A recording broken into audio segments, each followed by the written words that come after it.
Civic Auditorium in downtown Omaha. Cox Sports presents Omaha Ak-Sar-Ben Knights Hockey. Tonight's game also brought to you by Allegiant Health, First National Bank, the Nebraska Lottery, OPPD, Hilton Omaha, Blue Cross Blue Shield of Nebraska, Doubletree Hotel, Grubb & Ellis Pacific Realty, Rotella's Bakery, Subway, and Cox Communications. Now, let's go ringside for Dave Allers and Joe Clark. Hi, everyone. Alongside Joe Clark, Dave Allers. Glad to have you with us for the first of 8 Ak-Sar-Ben Knights broadcasts here on Cox. The American Hockey League season is now about 2 months old for the Ak-Sar-Ben Knights, and they've already forged a well-deserved reputation as one of the hardest working teams in the league. Joe, what's a typical game plan for Coach Ryan McGill?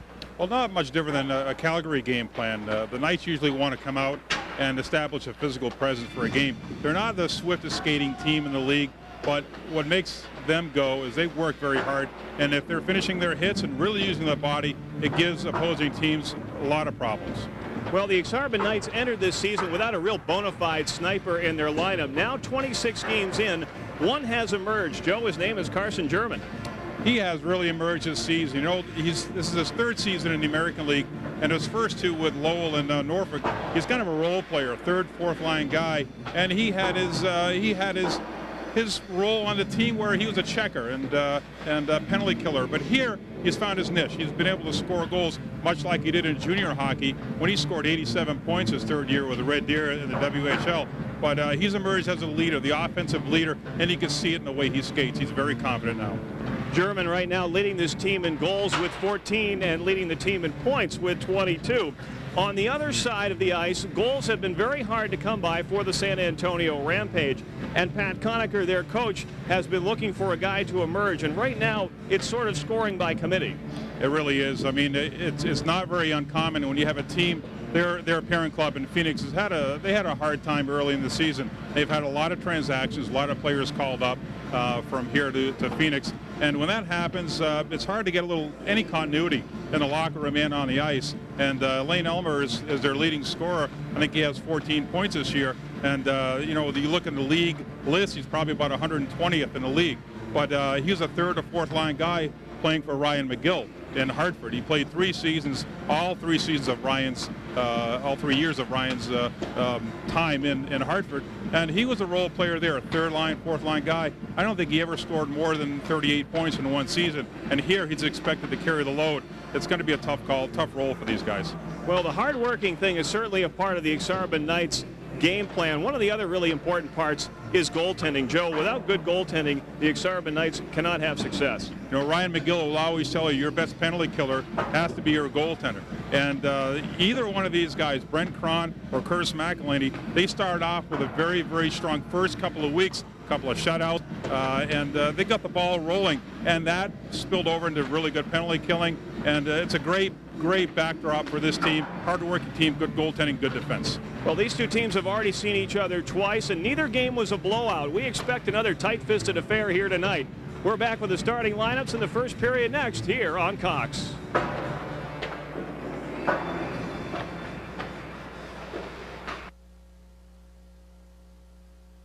Why should you choose Cox Media? Because it's smarter advertising.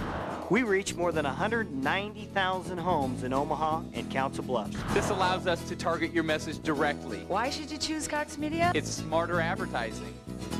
Buying a home? Then look no further than Homeview. We're the only 24-hour real estate channel in the Omaha and Council Bluffs area. So hundreds of homes appear on Homeview every day. And it's only on Cox Channel 24. Thank you for calling Cox Communications. This is David. I can help you. We're called customer care professionals. Our job is to help Cox customers. And we're right here in Omaha. Relentless in solving problems. Empowered to do what it takes. The men and women of Cox Communications have a passion to exceed beyond what's expected.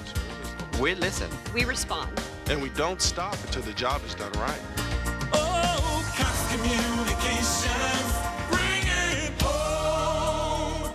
The Cox Classic, a success both on and off the course. In 2005, record crowds saw some of the best golf in the world right here in Omaha.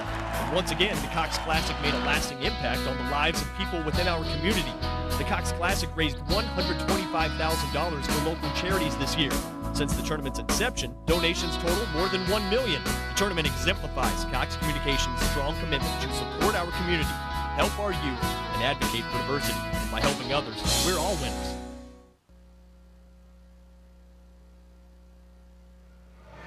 Back here at the Civic Auditorium, just about set for first period action. There you look at Carl Gehring, the starting goaltender for the San Antonio Rampage. Gehring coming in with a record of 1-2-0. This is just his 4th appearance on the year. At the other end, Brent Cron will get the nod. His 18th appearance this year. Cron 7-6-4 for the Omaha Ak-Sar-Ben Knights.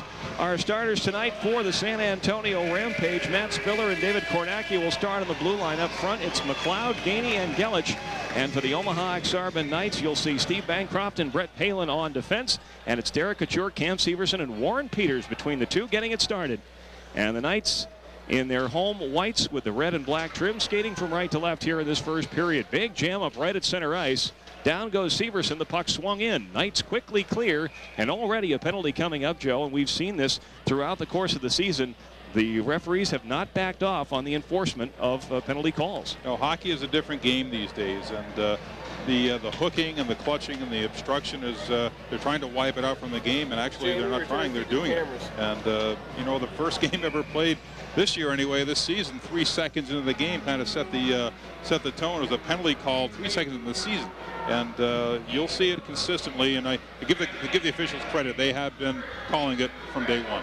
Yeah, there has been some pretty good consistency that we have seen, and I think the key, Joe, is not only to see it at the beginning of the game, but also to see it at the end of the game and in the overtimes. And we have seen that too. And used to be, you know, 10 years ago, 15 years ago, you would never see a penalty called late in the game, much less overtime. It's a commonplace now. The Knights' power play has clicked in 11 straight games, and right now they're trying to get something just wound up in their own zone. Finally taking back is Eric Nystrom. The Knights 17th best in the American Hockey League, clicking at 15.5%. San Antonio on the penalty kill ranks 20th at just better than 80%. The Knights will get it in. This one swung around far side by Spiller. The keep is by Brandon Rogers, and this one chased down by Kornacki. Dish to the wing, and it's Korais who will try to back it up. Dave Moss had that play sniffed out. He checks Kornacki, but the puck swung around far side. Churning is Rogers for the keep. Down low, it got through Moss and to the near point, kept by Giordano. Flipped along again. This time it does not find a friendly stick. The San Antonio Rampage will clear back down on Brent Cron. Cron seeing his first action in 3 games as Pruss tries to bring back up. That flicked off his stick. He'll give chase and now swing to an empty wing. Bancroft is there for the play back down, but once more stolen back by San Antonio. Stolen again, and here is Severson. Cam Severson has had a hot hand lately with 2 goals on Wednesday night at Peoria. Prust taps. Taylor in front. Quick chance and a save made by Gehring. The rebound hopped the stick of Severson and is cleared. The nice thing you want to see on a power play is they get aggressive and will put the opposing team on their heels right away. Attack the net, shoot first, ask questions later. Just 30 to go in this Knights power play. Worked out from behind. Severson, a backhander nearly off the skate of Ray Schultz. Instead played to the line. Bancroft juggled it. And San Antonio able to bring back on. It's Culleton carrying his shot, probably going wide, but snared anyway by Cron. You know, the Knights are using Tommy Mackey at the point, at the left point on the power play. It's something that's not that uncommon to get a forward out there, a guy with good hands, a good shot, who will control the puck a little bit better on offense and not maybe panic as much. And the only problem is if you give up the puck and you got to go the other way, he's got to play defense. Warren Peters will lean for the offensive zone faceoff, defensive zone faceoff with Kyle McLeod. A big size mismatch there, and the McLeod topping the height chart at about 6'6". Rogers will walk it on up, and from the red send in, this one takes a crazy carom and ends up being a souvenir for one of the crowd here at the Civic Auditorium. A few folks still settling into their seats, but a good crowd here for this Saturday night game. These two teams will go at it again on Sunday. A 5 o'clock face-off here from the Civic, and then this season series will shift to San Antonio as 4 of the 5 games here in Omaha will have already been played. Peters and McLeod redux on the face-off, this time at center ice. Komarniski hurries to the loose puck and will play rink wide for Rogers. Bumped along and just in. It hops by Spiller. Big Matt Spiller able to squeeze it through. And here is Steve Gainey. Bumped up ice, and this one carried by Kornacki, the defenseman, able to squirt off the check of Komarniski. Dished along behind, and Gelich able to kick it back to Kornacki. And a good 2-on-2 scrum going on now. Stepping free is Gelich in the slot, tried to play for McLeod. He chopped it on goal, saved Kron, and no rebound chance as once more it was Kornacki trying to make things happen. Those slow ones trickling to the net could be more trouble than they look like because there's too much time for too many things to happen en route, and hit a skate, hit a stick, but Kron did a good job of making sure that didn't squirt loose. Sometimes it's tough too because goalies will almost overreact thinking it's going to be a faster shot than it is. Another defensive zone draw, this time rookie Dave Moss charged with this, one of 3 University of Michigan players on this club. 4 former collegians total on the Ak-Sar-Ben Knights roster.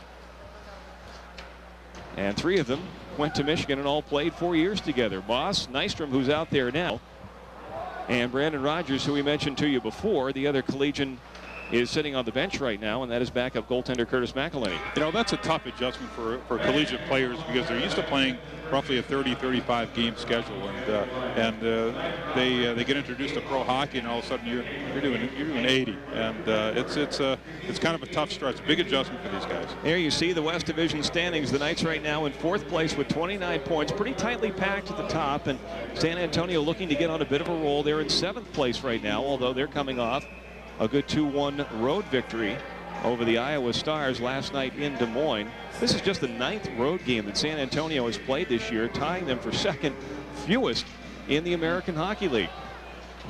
That's usually when you want to play your road games, is early on in the year. And they have 2 wins.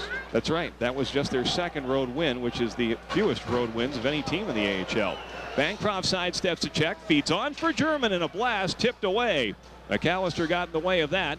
Steered to the wall. There is German, throws his body, and 2 men go down. The puck brought back on by Martin Sonnenberg. One-handed along, and it's Palin giving chase. Arriving first on the puck is Lance Monich. Monich waiting for the reinforcements to come from the bench. He's finally negated by Dave Moss, and Bancroft will take over.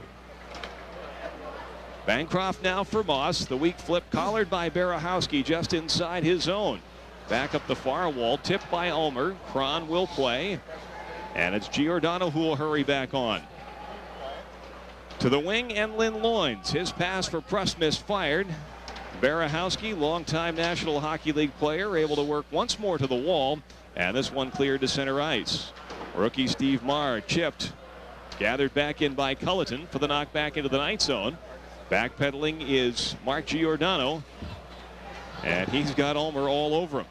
Ulmer tapping into his 3rd line kind of guy. Here's a quick shot by Ulmer, and that one sizzles wide. Delayed penalty coming up. This one will be against the Ak-Sar-Ben Knights as it's touched by Lynn Loynes. The tripping call will come down, and the Knights will be a man short for the next 2 minutes. And Giordano was looking for a hooking penalty. He got hooked off that puck by Ulmer, and usually the officials have been calling that very, very tightly, and I think everyone expected to see a penalty go against San Antonio there, but it turned out the other way. Ryan Miguel had something interesting to say at a season ticket holder function yesterday. He said, you know, when I talk to the referees, I'm usually urging them to be consistent. Yeah. Because the players really don't know how to play if they don't know how the game is going to be called from period to period. The last thing a coach wants is for them to be wondering how a game is going to be called. This one sent 200 feet, and San Antonio back to regather. It's the offensive-minded David Kornacki. His pass picked off. Here's Peters to Nystrom. Tried to dangle, and this one off his stick. Kornacki brought back out, but again lost it to Peters. And Warren Peters is really seeming to find his stride on that penalty kill. He's a hard worker, and he's kind of a gnat. He's a pain in the rear end to play against, and he makes the plays. And I think people are getting used to playing with him and taking offensive chances as well. The Knights penalty kill coming in tonight, ranked 7th best in the American Hockey League. That has been a real strong point for them here in the early going. Meanwhile, San Antonio, as you might expect from a team that doesn't score a lot, ranks fairly low in the power play stats, just 24th best. Here's Bashai coming late from the bench. His shot deflected wide. Holding on, and this shot pitched back. A good job there by Tommy Mackey. Deflects the shot out to center, and San Antonio has to regather. Brought back on by Gainey. The pitch is down low. There is Severson. The check coming from the blind side, and the puck jostled free. Gainey holding on, got around Palin. And to the corner will play for Omer. Now Gainey stepping off the wall. In front, quick shot, and a great save by Cron. Saw that play develop and scampered across to make the save. The great play on both ends of it. It was a nice shot, a one-timer. But Cron did an amazing job of going across the crease under control. He didn't stay on his feet, but he was right there. His body's there. Made the easy save. Well, this is certainly not to denigrate either goaltender. If you look at either end, it's sort of a Mutt and Jeff situation. You've got 6'5" Brent Cron and 5'8" Carl Gehring. You don't really see 5'8" goaltenders all that much in professional hockey anymore. If you do, they usually aren't around very long, but it makes a tough job even tougher. Berehowski down the wall. Culleton pumped on back, and this one steered for Berehowski. Now to Omer. Berehowski, a one-timer, kicked out, puck loose in the slot, and this one finally worked out to center. The defenseman Brandon Rogers doing a good job to advance that to neutral ice. Just 10 to go in the San Antonio power play, and Culleton will spin it near side. Intercepted by Komarniski, but taken back. And Omer looks for an opening. Back, Berehowski fires that wide. Rebound stuff, short side by Jackman. The save made by Cron. And he really had to hold his ground against Big Tim Jackman. Give San Antonio credit for just coming out and firing. Their power play is up, but they had some pretty good opportunities. They just fire the puck at the net and crash the net, see if there's any rebounds. But, you know, power plays don't have to be perfect. They don't have to be tic-tac-toe passes. A lot of time, the job is to get it from the blue line to the front of the net, see what happens. Well, you get another look at that, and here is Jackman moving in, Joe. See, once again, Cron does a good job of getting from A to B under control. And some goalies that flop around and beyond their backs. Monich trying to send in front, and that one squelched by the Knights defense. The ricochet comes to Preston. Now on for Brant Myers, rumbling in for a shot, and the save made by Carl Gehring. And boy, it's such a contrast when you look at Gehring down there. He goes down in that butterfly, and there seems like a lot of room around him. It's a lot of net, especially when you get traffic in front of a guy like that. It makes his job so much tougher. And if you have bodies flying in front as well, I mean, it really makes it a tough job. But hey, you can't teach size. No, but you know, when we talk about Gehring's size, it really hasn't been much of a disadvantage to him. Right. He had 4 shutouts one year as a member of the Syracuse Crunch, and that same year made the AHL Planet USA All-Star team. So he is a good goaltender and an American native as well, hailing from the Fargo, North Dakota area, where he played college hockey for the hometown Fighting Sioux.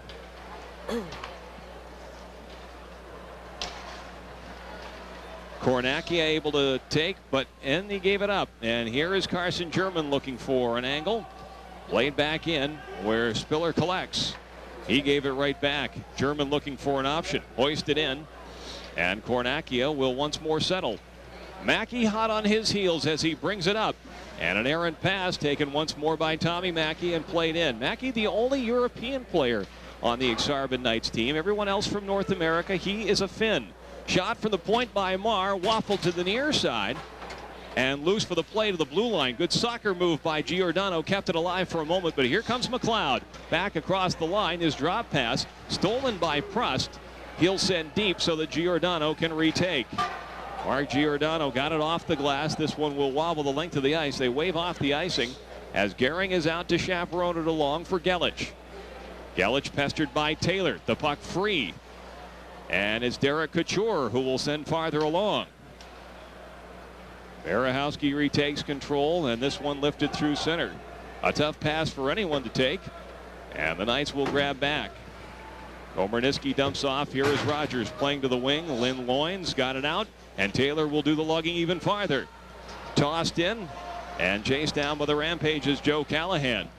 Callahan hailing from the same hometown as Knights assistant coach Scott Allen, Brockton, Massachusetts. Actually, he's from New Bedford. Brockton not too far away. And a goal as Bishai got free in front and was able to sneak that one in the near post. Boy, Bishai got that puck in the slot, and he took about a millisecond to get that off. And that's the key to goal scoring, Dave. I mean, you don't want that puck on your stick very long. He gets it, he shoots it.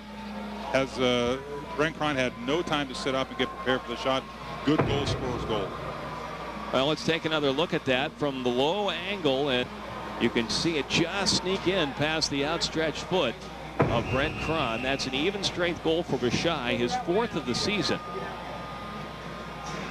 And, well, if you're the road team, Joe, that's right where you want to be with that opening lead. Absolutely. You're coming off a road win last night in a tough place to play in Des Moines, and get a really good road victory the night before. That's the way you want to start. Peters plays out to center ice. That one may have gone off the linesman. And is taken back by San Antonio. We played nearly half of this first period. That our first goal to Rampage with a 1-0 lead on the goal by Mike Bishai. It's Bishai with a puck, and he'll find Sonnenberg at center. This one goes to the opposite corner where it's tracked down by Lance Monich. Monich checked, holds that man off and gets off a shot. The stick save made by Cron. Peters will quickly hurry it up the far wall, and waiting there is Mackey. Turned on for Severson. He's a man alone as his team changes behind him, so this one lugged in deep. Grabbed back by Jackman. A good job to step around the check of Brandon Prust. And Kornakia will feed Sonnenberg. Closed off by Marr. A good alert pinch job there. Loose now along the boards. And Sonnenberg, with his leg underneath him, able to flip it back to neutral ice. Giordano will fire in, but his team offside, and that stops the clock with 9:52 to go. The Rampage with a 6-4 advantage in shots and a 1-0 lead. You know, the difference between the two, this team from early in the season until now has just been amazing. They're skating a lot more confidence. Folks, get instant answers on demand with Cox Digital Cable. Simply tune to channel 998 and select instant answers in the local programming directory. Learn how to set your favorite channels, order a movie, use your remote, and more. Tune to channel 998 today or call 934-6831 to order Cox Digital Cable. Dave Moss to lean with Lane Ulmer. In their feet, it's finally freed, and Barahowski with us now. Rink wide, carried up by Ray Schultz. Down the wall, Jackman. Quick shot, save Cron, and the rebound poked home. That was one that got away from Brent Cron, and Lane Ulmer was Johnny on the spot. Yeah, Brent Cron would like to have that one back. It was just a harmless shot, and typically you just make the save and dish it off to your defenseman. It got away from him by 3 or 4 feet, and that's a goal classified as a old-fashioned bad goal. Shot from the far boards even. And that one really shaved just inside that far post. So the one goal followed quickly by another. These two goals coming less than 2 minutes apart, and San Antonio has a 2-0 lead. Keep in mind that they have never had a lead in the season series until that first goal. The Knights winning 2-0. Back on, well, let's see, Severson trying to make something out of this. Walks in, but his chance is denied by Gehring. A 2-0 win on October 15th, and then it was a 2-1 Knights win here on November 17th. It'd be interesting to see if Ryan McGill has any inkling of using the hook. He's always very quick to make a goaltending change. If he has any gut feeling that his goaltender is not on top, he'll do it without any second guessing at all. I got to correct myself. In that game on the 17th, Martin Sonnenberg actually did score first, but the Knights came back very quickly in the second period and nailed it down with a goal in the third. They've got to play come from behind hockey, and Joe, we've seen them do it before, both here and on the road. That is what they're charged with now, trailing 2-0. You know, typically this team, for whatever reason, has struggled in the first period, and they've done it almost all year long, especially at home. So if you're going to struggle, try to make it a 0-0 struggle or a 1-0, but not 2. McLeod jousting with Myers. McLeod wins that battle, and Komarniski forced to chase down to Rogers, and now Myers waiting. He looks rink wide and finds Severson in stride, busting in, quick shot, save Gehring, and he'll hang on. And no matter whether you're 6'5" or 5'8", those shots are fairly easy to stop from that angle. You know, that shot was exactly from the same spot at the other end where the goal was scored. Well, fans, want to remind you, coming up, another game tomorrow, and tickets for all Ak-Sar-Ben Knights games available at the Civic Auditorium box office, weekdays from 10 to 5. On weekends such as this, from noon until game time. You can call 344-GOAL for more information, or you can get them right through Ticketmaster at 422-1212. That's tickets to an Ak-Sar-Ben Knights game. We hope to see you here in an upcoming game, and there are several more here in December that we'll tell you about as the broadcast moves along. San Antonio trying to advance, and it's Gainey able to do just that. Bancroft to track it down. Gelich quickly closes him off. And this one walked up the wall by Gainey. Sent stumbling, but a shot taken anyway by McLeod, and this one comes around the near wall and out. Gainey softly back, and Spiller will play the angle. Penalty coming up, and this one is going to be against the Omaha Ak-Sar-Ben Knights. Plus 10, I think. He got the second.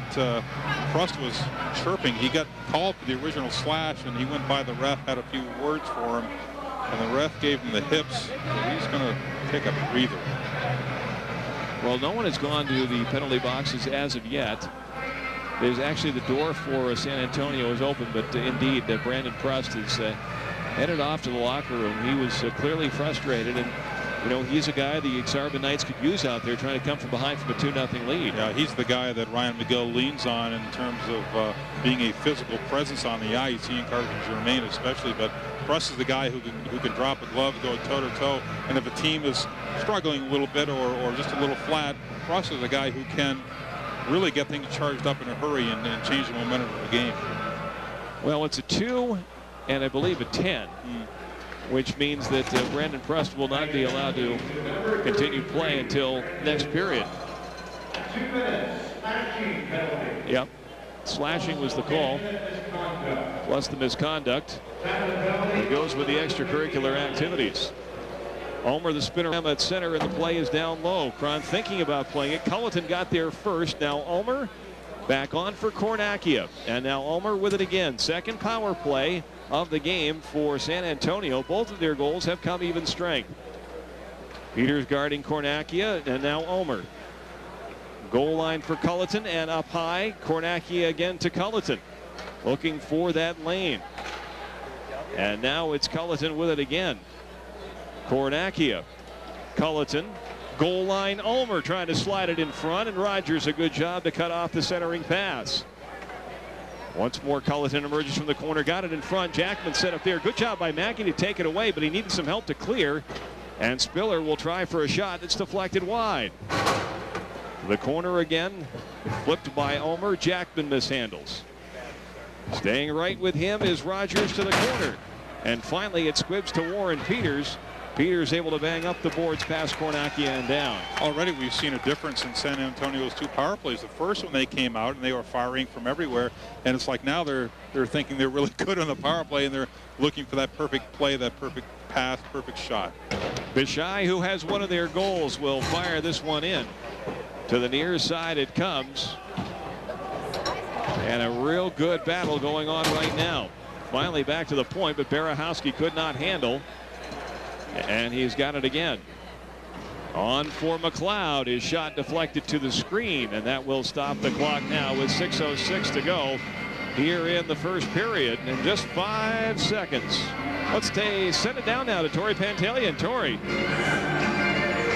All right, thanks a lot, Dave. You know, you guys already mentioned that the Rampage are not a goal-scoring machine, and already they're up to frustration on the Knights bench, and with Prust just being sent off the ice, things are getting kind of testy on this side of the ice. Guys, back to you. Thank you, Torrey. And a shot by Callahan snared through traffic by Cron, and certainly Cron has to sharpen up a little bit for his team to have a chance in this, and that a good save there. You can't fault him on the first goal. It was a sniper goal. The second one was old-fashioned bad, but I think what's probably going to upset Ryan McGill more than anything is that penalty. Is that you know, you're letting your emotions get the best of you, and you can't do that. And you know, he really has to get control back. Boy, that's a good look at that shot too. As Cron had the traffic in front, and if you're the team that's attacking, that's what you want. The goalie can't stop what he can't see. That old chestnut.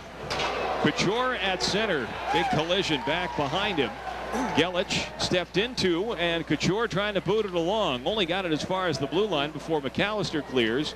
Marr on the regroup to Taylor, but his pass too far for Loynes, and Callahan takes back. Now for McAllister, and out at center. The pass well read by Steve Marr. Checked was Couture, but the follow-up from Taylor will send the puck in.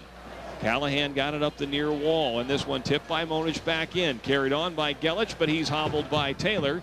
Taylor then goes down, and help comes first from San Antonio. It's Omer who's seeing a lot of shifts here in the first period, trying to walk it off the wall, but Nystrom able to pick his pocket and clear. Barahowski quickly back to clear it in, and right now San Antonio's game plan, Joe, is pretty darn simple. Yeah, they're putting pressure on Omaha, and how many quality shots have they had on goal? Have the Knights had on goal? They haven't tested San Antonio's goalie really at all yet. Along the end wall, good work by Nystrom, but he needed some help, and none came, so San Antonio breaks back out. Giordano, a nice job to keep it away from Omer. The return feed, and Omer missed that one.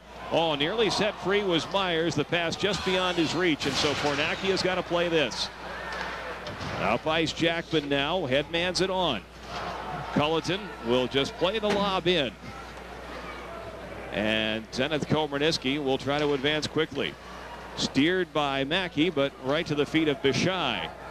Played back in, and Komarniski gave it to Mackey. He lost it down low. Quick chance, Sonnenberg, and the save made by Cron. And that time, Cron bailing his teammates out in a big way. Tommy Mackey trying to wheel out of his zone and cut in front of the net off the half board, but just lost the handle on it. And a nice feed down low, but Cron was right there under control. And that second goal is really, you may think it may bug Cron, but I'm sure by now he's at the stage where he's forgotten about it. He really has to. He doesn't look bad tonight. He's just one slip up, but he's made a couple of really quality saves. This could be 4-0. Well, and as you mentioned before, the goaltenders who aren't able to really get their minds around the game are not going to necessarily be at this level for very long. That's right.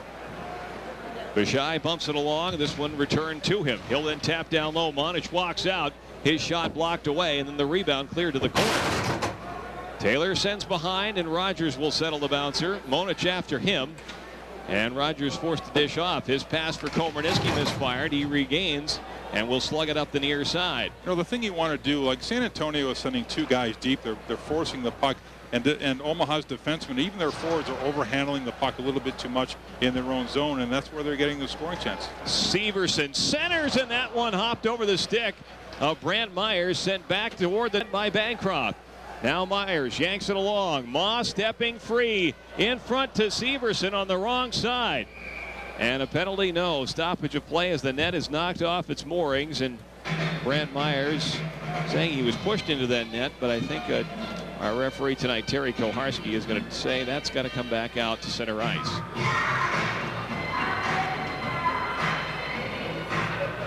Well, you see a fan enjoying the game here, and you can pause and rewind live TV with digital video recorder. With a DVR from Cox, you can record up to 50 hours of programming, including high-definition programming, plus automatically record your favorite shows and watch TV on your schedule. Call 934-6831 for details today. Marr, another nice keep at the blue line. His shot didn't make it through, but it's tracked down by Nystrom and played to Myers at the end wall. Centering feed, ricochets away. Nystrom on this one first. Shrugs off the check of McAllister. Banged it along the end wall, and Chris McAllister there to send up the far boards. Marr, another nice pitch. Nystrom on the handle. Centers and looking for Giordano. A good alert play back the other way. McLeod trying to get free but could not.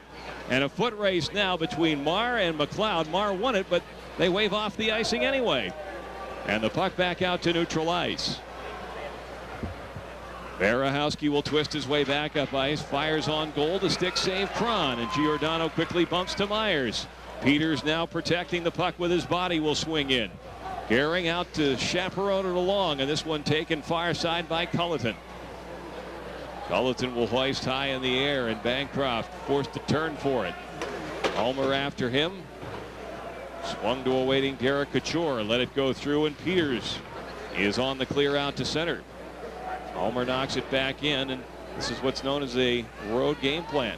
Very simple. Take the crowd out of it early, and San Antonio has certainly done that. Spiller far side. The redirect by Culleton makes it in deep. Brent Phelan, the rookie defenseman, checked. Bancroft will take over on the puck. Peters quickly checked. Jackman has, and his wrist shot gloved by Cron. A whistle now with just 1:37 to go here in the first period. 2-0 to Rampage, with the lead on goals by Mike Bishai and Lane Ulmer. The Rampage have come out and they've established what they've wanted to do, and they put a decent forecheck.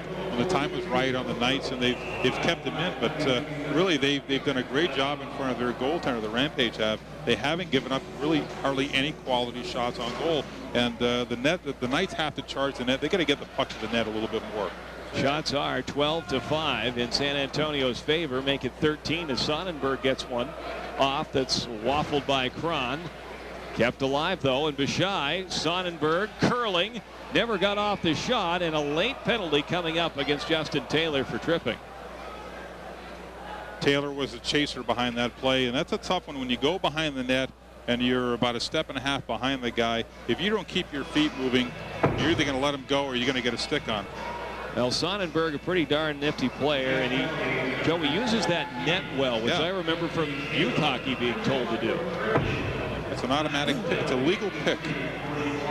Well, this is the third power play of the game for the San Antonio Rampage. In fact, third consecutive. They haven't scored on any of their power plays as of yet. Good block by Prust on by Peters on Barahowski. They've got a good duel going on now. Joined by McLeod and by Komarniski. The puck kept alive. Bishai in, low wrist shot, looking for a tip chance, and instead it's just taken away by Severson. And Severson fighting his way through traffic. He'll clear it back down, and San Antonio will hurry it quickly back up with the Knights changing, but offside they come into the Knights zone, and the whistle stops the clock. Should San Antonio not score here in the final 51.3 seconds of this first period, they'll have a little bit of power play time to carry over into the second. Lane Ulmer, if he gets any more ice time tonight, he won't have any gas left for tomorrow afternoon's game. He's been out there a ton. Well, this is interesting too, because San Antonio, the American Hockey League regulations allow you to play with 17 skaters and 2 goalies. San Antonio is playing one man short, not because of injuries, but because they have too many veteran players. You're only allowed 5 veterans, and a veteran is anyone who's played 260 games in the AHL, the NHL, the old IHL, or any European Elite League. So one short tonight for San Antonio, and in some cases that works to your advantage. Ulmer to the corner. Stepping out is Culleton. He'll fire, and that one off of Giordano. Getting the rebound there, and holding was Kornakia. He'll get back from Ulmer. Snapshot. That one goes off of Nystrom. Bad luck, though. He scales it into his own bench, and so the faceoff will stay inside the Omaha end with now just 12 seconds to go in the first. You may have a better understanding of why San Antonio is a little reluctant to shoot more, because one thing the Knights have become very good at, and they have from the start, they block a lot of shots. Either Kron's making the saves on the penalty kill, or his teammates are blocking a ton of attempts in front of him. German and McLeod will vie for the rubber. And German will kick back. It's Giordano off the glass. This one squirted through the wickets of Drake Barahowski and out to center ice. Grabbed back by San Antonio and pushed in, but as Komarniski gets to it, that brings us the horn and the end of our first period. The Rampage with a 2-0 advantage on the Omaha Ak-Sar-Ben Knights, as we noted. Mike Bishai at 8:56, Lane Ulmer at 10:22. And the shots really kind of tell the story in this one. They don't always, but in this one they do. 13-5. The shot advantage is for the Rampage through one period of play here at the Civic Auditorium. So the Knights an opportunity to go back to the locker room and regroup. They have been good in the second and the third period. Let's find out what Brian McGill thought of that first period. He's with Torrey Pantalian. Torrey. All right, Dave, thanks a lot. Gilly, I'll tell you, boy, a little bit of a surprise. It's still early, a lot of time left, but I know this is not the situation you thought you guys would be in at this point. No, we got 20 guys in there that weren't ready to play, and obviously we do have 40 minutes to go, but when you're not mentally prepared to play, it's tough to climb back. But, you know, obviously we'll go in and talk about a few things and make sure that we're ready for the second period. So I was going to say, the mental part of this, what can you say to these guys? They're professionals. I mean, what can you say to get them fired up for the next 20 minutes? Well, that's up to them, obviously. But the one thing about it is we can't worry about trying to win the hockey game in the first 5 minutes. We got to make sure that we get back at it in this intermission and make sure that we come out with a better frame of mind in the second period and just chip away. All right, Coach, thanks a lot. Thank you. Good luck to you. All right, guys, there you heard it. Coach McGill guys weren't just mentally ready to play, and you guys have been around hockey a long time. You know, if it's not in your psyche, it makes it tough to move the puck up and down the ice. Back to you guys. Torrey, thanks very much, and it would be interesting to be a fly on the wall in that locker room after the first intermission. Well, to tell you the truth, Ryan McGill typically does not say a lot in between periods.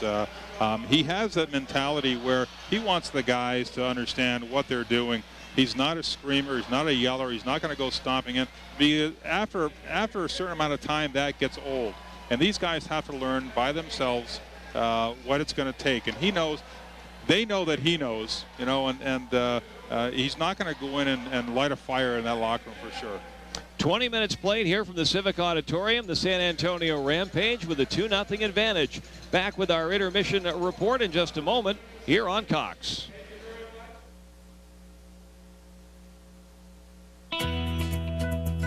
Cox has always been known for providing superior customer service. And now, for the 3rd year in a row, Cox has received J.D. Power & Associates' highest honor in telephone customer satisfaction. It's just one more way we show our commitment to our customers. And one more reason to choose Cox for all your digital services. Cox Communications, your friend in the digital age. Celebrate the Holiday Lights Festival with your family. Join us downtown Saturdays, November 26th through December 17th for Sounds of the Season. Holiday music and caroling will fill the Jean Leahy Mall as visitors stroll through the more than 1 million lights. New this year is a holiday market, December 3rd and 4th. Join us on 13th and Howard under a heated tent for the sights, sounds, and aromas of an old-time market. The 2005 Holiday Lights Festival, oh, what a glow. Produced by Mayor Mike Fahey and Downtown Omaha Incorporated Foundation. Presented by ConAgra Foods and Cox Communications. Cox Communications presents The Bridge, an in-depth public affairs program that connects you to the important issues that matter to all of us. This month, Omaha World Herald editor Mike Holmes steers the topics from term limits to sex offenders in a frank and honest conversation with 3 senators from the Nebraska unicameral. The Bridge goes beyond the soundbite and brings you decision makers unedited and up close. Join us Monday through Friday at 5:30 on Cox Channel 2. The Bridge. Be informed. Back here at the Civic Auditorium, Dave Allers and Joe Clark. 1 period complete here. It's a 2-0 lead for the San Antonio Rampage. This game so far has been, I think, something that we've seen often from the Ak-Sar-Ben Knights when it comes to being prepared to start the game. Ryan McGill's mentioned it before. It's something you see from younger players and younger teams is just that consistency that you're looking for from start to finish. You're exactly right. And Ryan has seen this before. I mean, it's nothing new to him. For whatever reason, and we mentioned earlier, this is a slow starting team. And typically they'll get it going really about halfway through the second period. And but it's tough. I mean, their average age is right around 23 and a half years old. And a lot of these guys could still be playing college hockey if they took that route. So, you know, he's not going to panic. And certainly this team has been in the situation before where they've been behind. But you know what? They rarely get blown out. Let's knock on wood. But they'll come back, and they just have to establish a better work ethic in all 3 zones. We've seen some pretty good comebacks from this team here at the Civic Auditorium and on the road, too, as we mentioned before. I think for anything, you look at the statistics, and sometimes statistics can sort of be skewed one way or the other. I think in this case, they kind of bear things out. The Knights heavily outshoot their opponents in the second period, and they have the better of the scoring in the third period to the tune of about 27 to 21 goals for. So you know this is a team that can make adjustments and get better as the game goes along. Yeah, and that's really important to the team in the locker room mentally. They know that they're not out of any game. But, you know, as a coach, you just don't want to get off of these bad starts that puts you in the hole, because you never know when you're going to have one of these games where you're not going to be able to climb out. And I think that's one thing that concerns Ryan a lot. Okay, well, we should tell you that as a brand new team in the American Hockey League, a lot of work has gone into the product that you see on the ice, the product that you see in the stands. And the guy who's been charged with leading that entire effort is the president of the Ak-Sar-Ben Knights, Doug Sotart. We had a chance to talk to him earlier this week.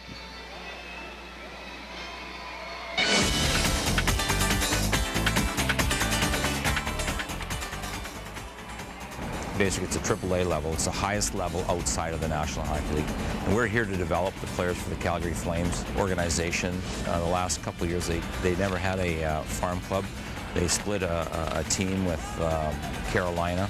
and obviously they're into player development. And after the new collective bargaining agreement was in place, they decided to find a home for their farm team, and Omaha is it. And obviously our job here is to put people in the building, but then also to develop young hockey players for the Calgary Flames. That's the feeder system. Everybody in the hockey world wants to play in the National Hockey League. Most of them have to come through us to get there, and it's our job to prepare these players to eventually be Calgary Flames.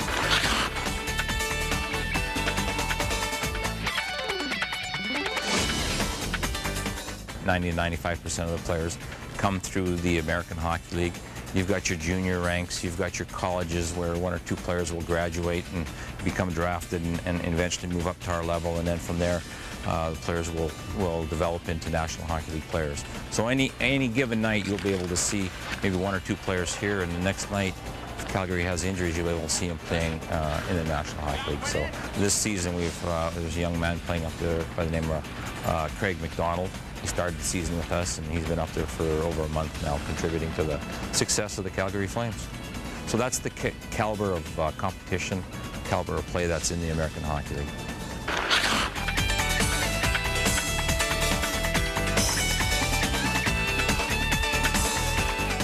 The comparison for our league, and when people come to see it, it'll definitely be the size of the players, the physical aspect of the game, the battling along the walls and the hitting, because it's a pro type. There's 80 games that we play. It's a pro schedule. It's a pro practice schedule. There's pro travel.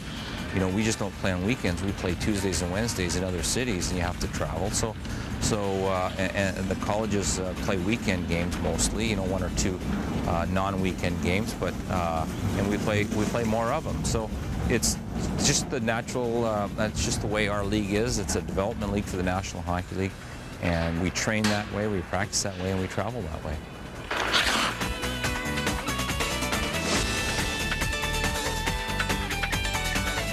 Well, obviously it's an older building, but it is a fantastic facility for hockey. We've got great acoustics. The people are right on top of the action, and the boards are very lively. So there's a lot of noise, a lot of things that go on. So the fans are right involved in the right involved in all the action that's taking place. So it's like they're sitting right on top of it. So it's an exciting building. It's an older building. Doesn't have all the new amenities as the Quest Center, but it has a hockey atmosphere, which is great.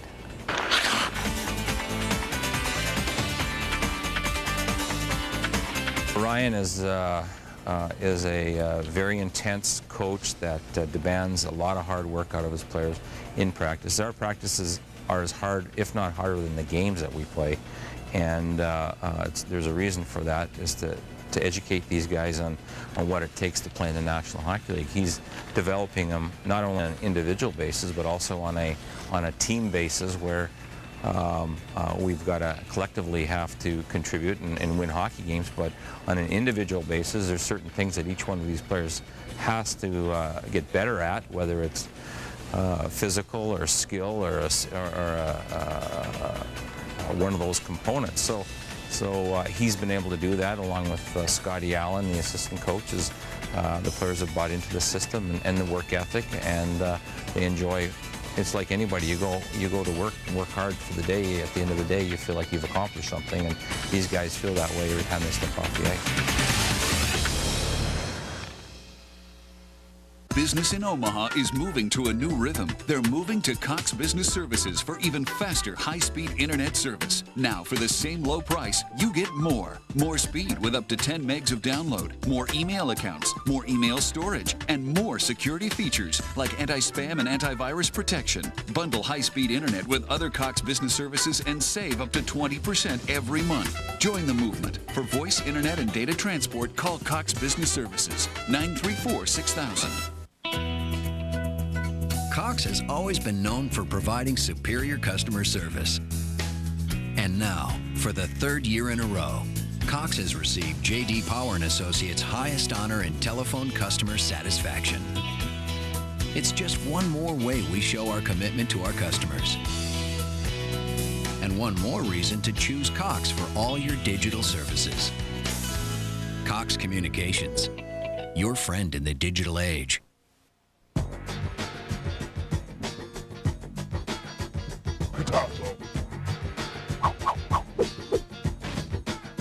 Control your tone with a free ringtone from Catazo. Just text message your choice to 33257. Text A21 for Gold Digger, J21 for Wait, The Whisper Song, F21 for Sweet Home Alabama, or text I21 for Super Mario Brothers. Don't forget to text 33257. Catazo.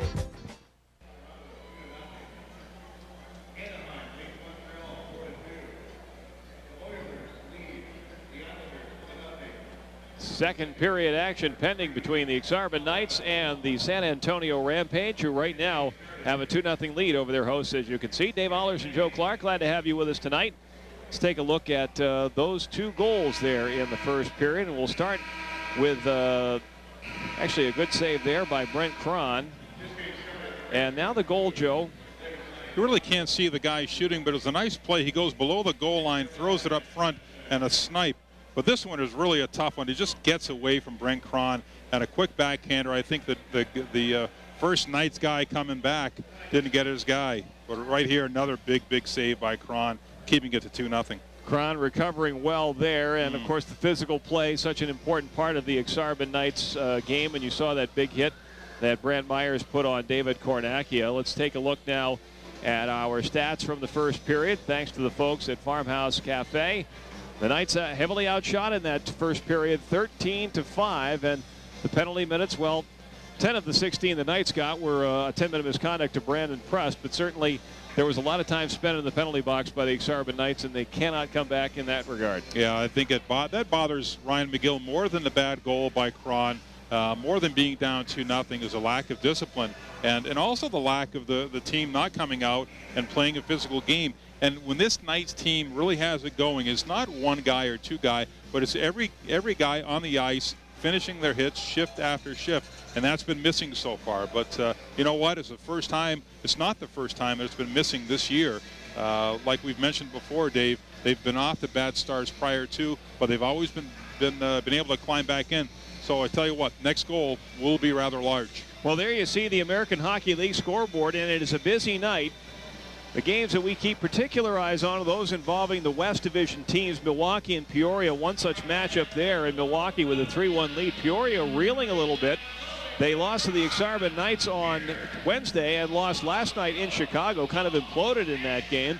Another game we've got our eye on, Hamilton leading Houston 3-1 in the second period. Houston right now the top team in the West Division. Score at the bottom left, you'll notice, is very significant because the Wilkes-Barre-Scranton Penguins had gone the first 24-5 games without a regulation loss until last night when Manitoba beat them 3-1.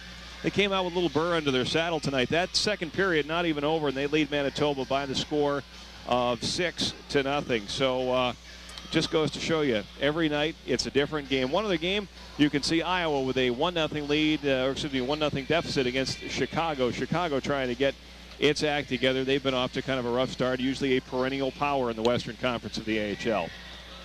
I think the Wolves are, like we mentioned earlier, they're used to having kind of more of a veteran team, and times have changed a little bit. But you know, the Iowa Stars are an interesting team as well because they're not much different than the Ak-Sar-Ben Knights. They're a young team, they're an expansion team, and they're trying to find their way through their first year in the American Hockey League. And you know, kind of a big a big win for San Antonio last night, even for the Knights, because it kept the Stars a little bit further away, 4th place to 5th place in the Western Division standings.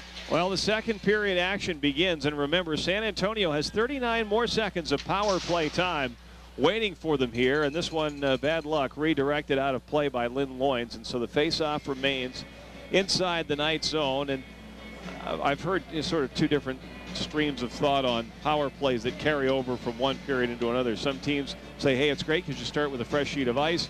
Others say, you know what, you get a rhythm going, then all of a sudden, boom, you got to stop for 15 minutes before you can get back out there again. I think most coaches would agree that they would rather have 2 consecutive minutes uninterrupted on a power play because the ice can actually hurt you. If there's too much water on the ice, it can be a problem. Well, the puck loose at center ice, and Brandon Rogers once more on this for the dump in.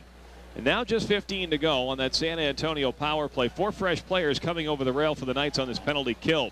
Bishai hurrying into the zone and will leave off for Culleton. Scampers down to the corner. A nice job by Giordano to boot it away, but couldn't clear. Held back at the point, Berehowski steers far wall in the slot. Gelich was set up, but the puck taken away by Carson German. Off the glass, it's Taylor. Moving on with good speed down the near wing, trying to backhand it in front. Collected his own thwarted pass. Giordano able to poke on for him. Here is Taylor marching out. Couldn't hang on, and it's Marr who's got to collect. His shot never made it through. That spiked away. But a keep by Giordano, no. They're going to say that one just crossed out over the blue line. And so offside is called with 1 minute and 6 seconds gone here in the second period. You know, the rush by Taylor, there's where you want to see a guy, if he can, try to turn the corner, try to get the puck to the front of the net if he can, or at least get a shot off. And I think one thing that'll help the Knights get back into the mentality that they want is to start shooting more and shoot from pretty much any angle. Just get the puck on net. Put the puck on net, and good things happen. Was one of many nuggets of wisdom I remember from, I believe, Barry Trotz, who's now the head coach of the Nashville Predators. That and winning beats losing. I certainly remember that one. Icing call against San Antonio. Barry was always good for a few pearls of wisdom. Barry is one of the few guys in hockey that he had a lot of sayings, but boy, they were simple. Yeah. And you know what? They were usually right on. Simple and true, absolutely.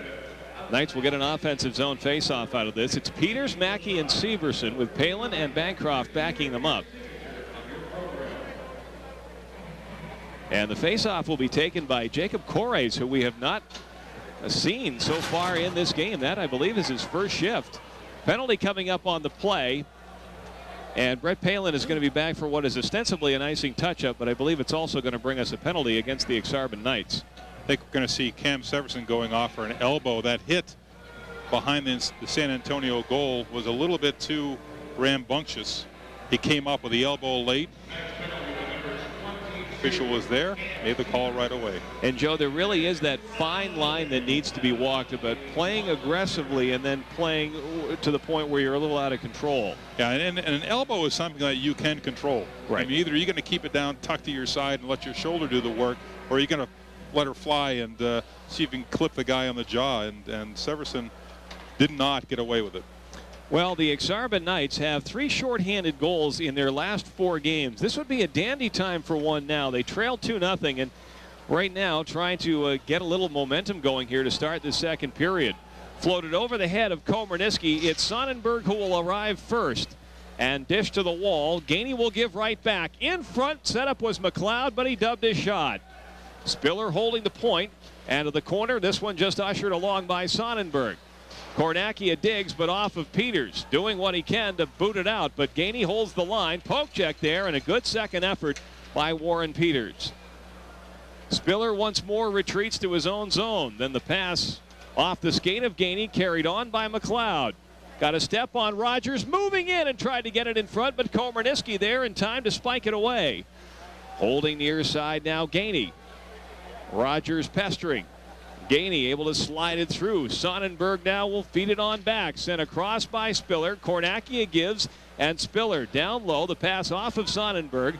Could not control, and it's Komarniski who will play the angle back down. You talked about the Knights and their success scoring shorthanded goals. Unfortunately, the wrong guys in the box. Cam Severson has, I believe, 3 shorthanded goals, 2 in the last couple of games, I should say. Yes, he's got. He had a shorthanded goal against Peoria and had 1 against Chicago.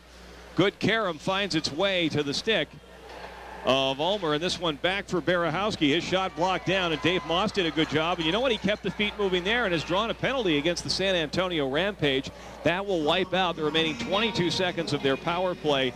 I didn't think that was the worst infraction we've seen here tonight, but from where he was, Terry Koharski thought that he got a little bit too much of Dave Moss, who was trying to get by. Well, to tell you the truth, I didn't see anything. I didn't see any kind of a penalty, but I'm sure the Knights are not going to argue. But another great effort in blocking shots. This one by Moss, and you know, when you can turn a negative into a positive like that, you're killing a penalty, and all of a sudden in 22 seconds you're going to be on the power play.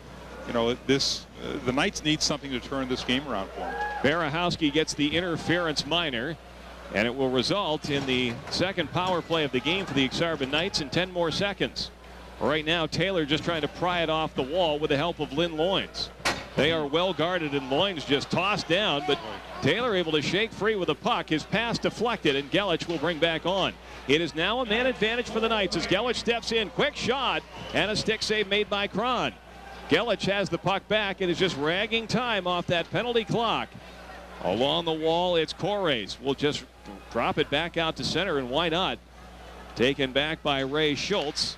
He'll send along for Gainey. Gives off for Ulmer, and a quick shot. That one goes wide. And it's hard to believe the Ak-Sar-Ben Knights right now are on the power play. The Rampage have done a terrific job so far killing things down, and now just 1:05 remains on the man advantage. Question will pass through center. This one just tossed down, and the fans getting a bit restless as the Knights try to wind things up. They've got the guy to do that now. It's Mark Giordano. He'll find Taylor, and this one bumped in. Carl Gehring, who has been rather quiet, and that because his team has been so good in front of him, plays it up the near side. Kept by Giordano. How long can he keep it with this heavy traffic right there at the line? It caroms finally to Moss, and they're going to say that one did make it out to center ice. And so offside call. Just 37 seconds now remain on the penalty to Barahowski. 15-27 here in the second.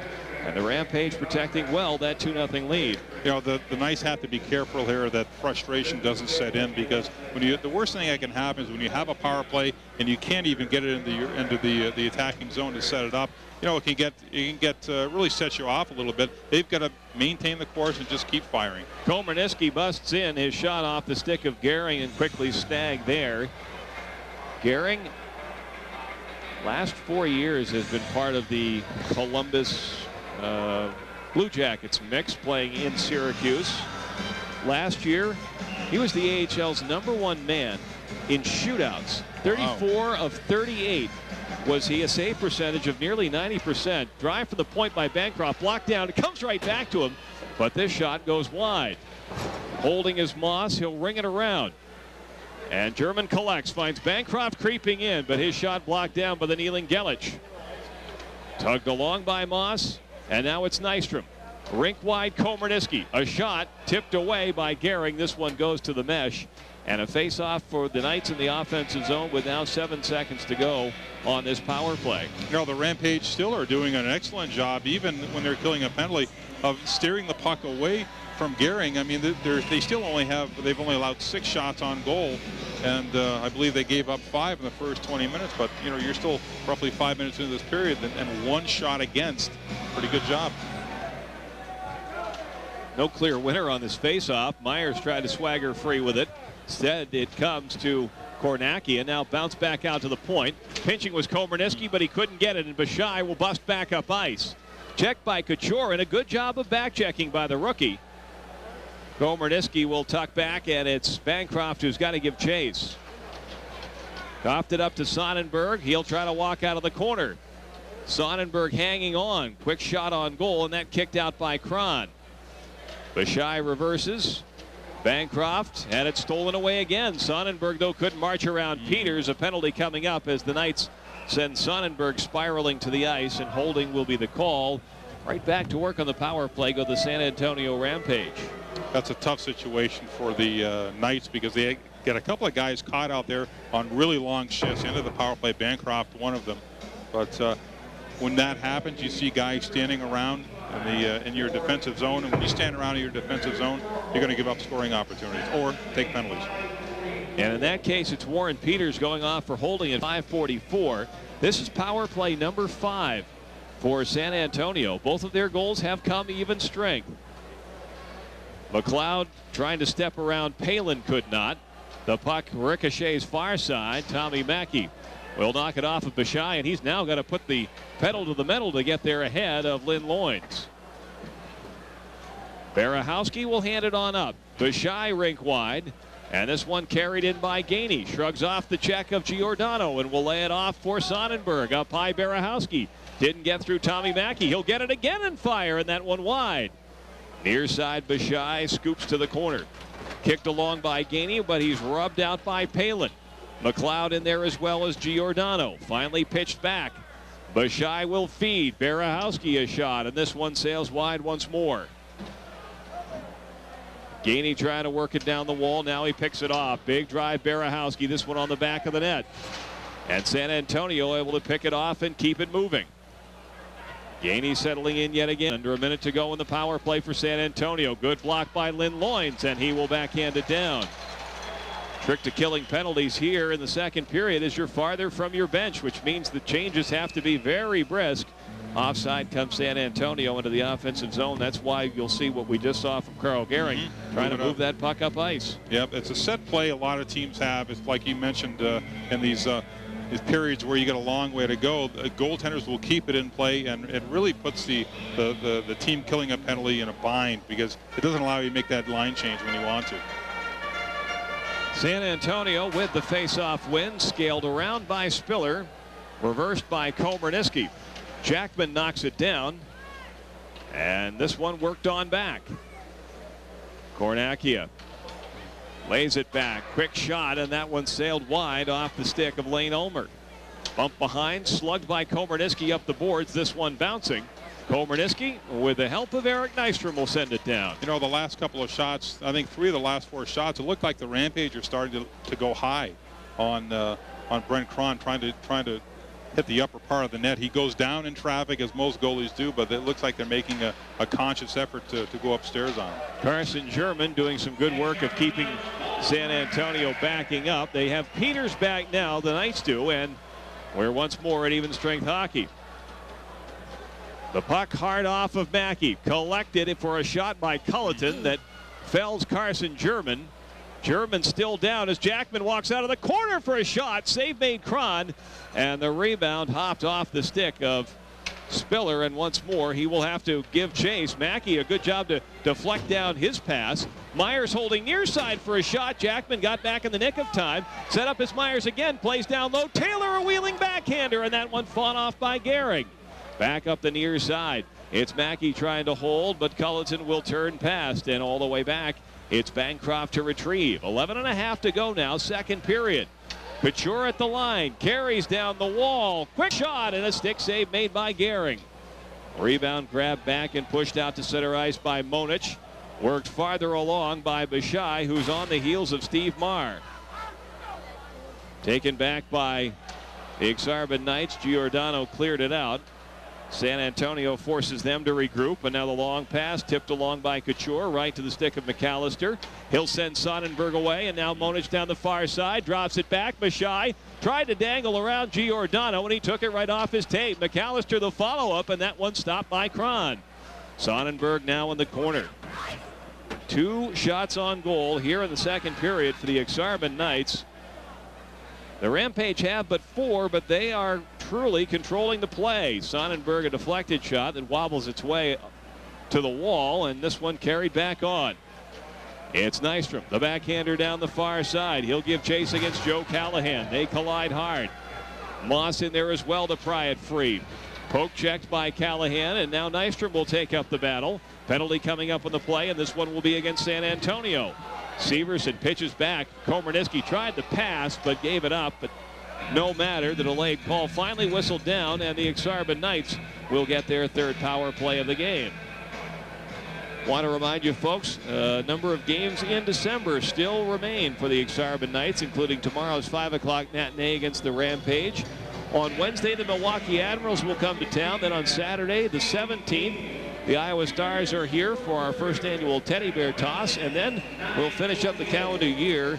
Milwaukee in for a 7 o'clock face-off on the 30th.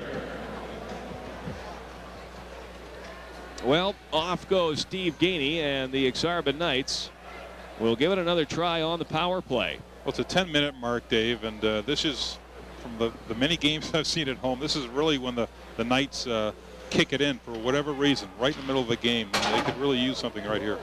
Rogers from the red fires it in. This one kept alive. Nystrom to Myers. Myers settling in behind the net, looking for an opening, trying to stuff it in. It comes out to Giordano, and the man in front took the shot, and a save made by Cron. Peters fights his way to the loose puck and dishes now for Myers. Brand Myers behind. The pass intended for Nystrom spiked away. Giordano holds for a shot, and the save once more by Gehring. Peters pitches in wall. Myers lowers the boom on Barahowski, who weathers that, and Gelich will send off the stick of Rogers and back down. 1:05 still to go in the Knights power play. Good job by Giordano trying to fight it through, but his pass ricocheted right to Gelich, who sends on goal. And Cron once more will have to reset it. Rogers a quick head man feed onto his former Michigan teammate Dave Moss. Moss across the line, broken up. Giordano the follow-up. In for a shot, and that one fought off by Gehring, and obviously Giordano trying to go top shelf as well. Big jam up in that corner. And swept free by German. Back to Giordano again. His shot sizzles wide. Gehring didn't see it until the last moment. Bancroft got it down low. Here is Moss. Moss to Mackey, a quick shot. Oh, and a great save by Gehring, who somehow got the pads closed in the nick of time. A really nice change of direction play by Moss and behind Gehring.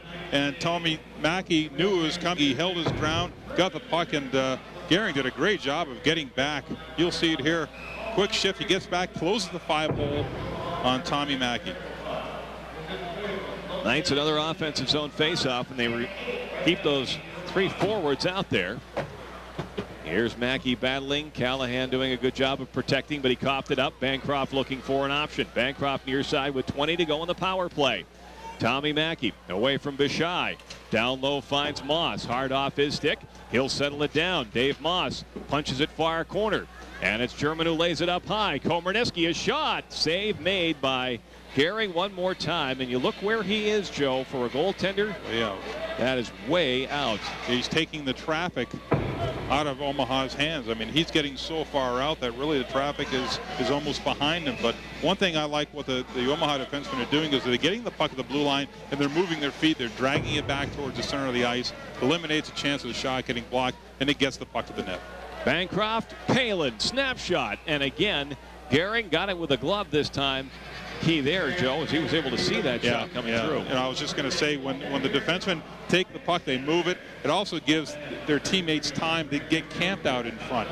You know, it's really kind of a waste of time if you're going to take a slap shot or a wrister from the blue line and there's no traffic in front. The goalie can see it.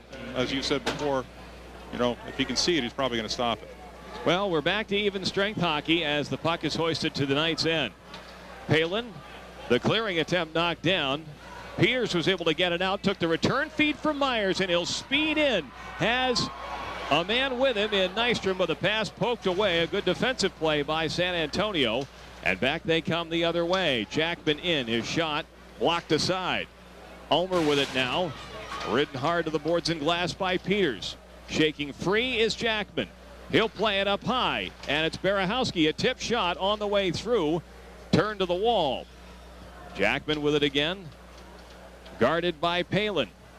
Able to wriggle free and find Schultz at the point.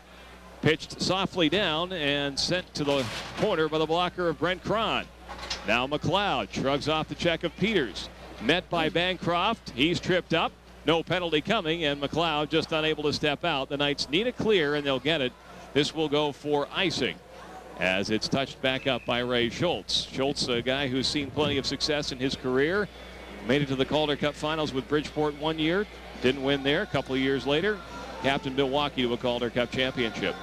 You know, you can see these players, and players on both teams, when they're playing defense around their own goaltender, they're almost sheepish about finishing their hits because they're afraid in the back of their mind, the way the game's called now, they're afraid of getting whistled for hitting from behind or a cross check. There's just not as much aggression using the body below the goal line as there used to be.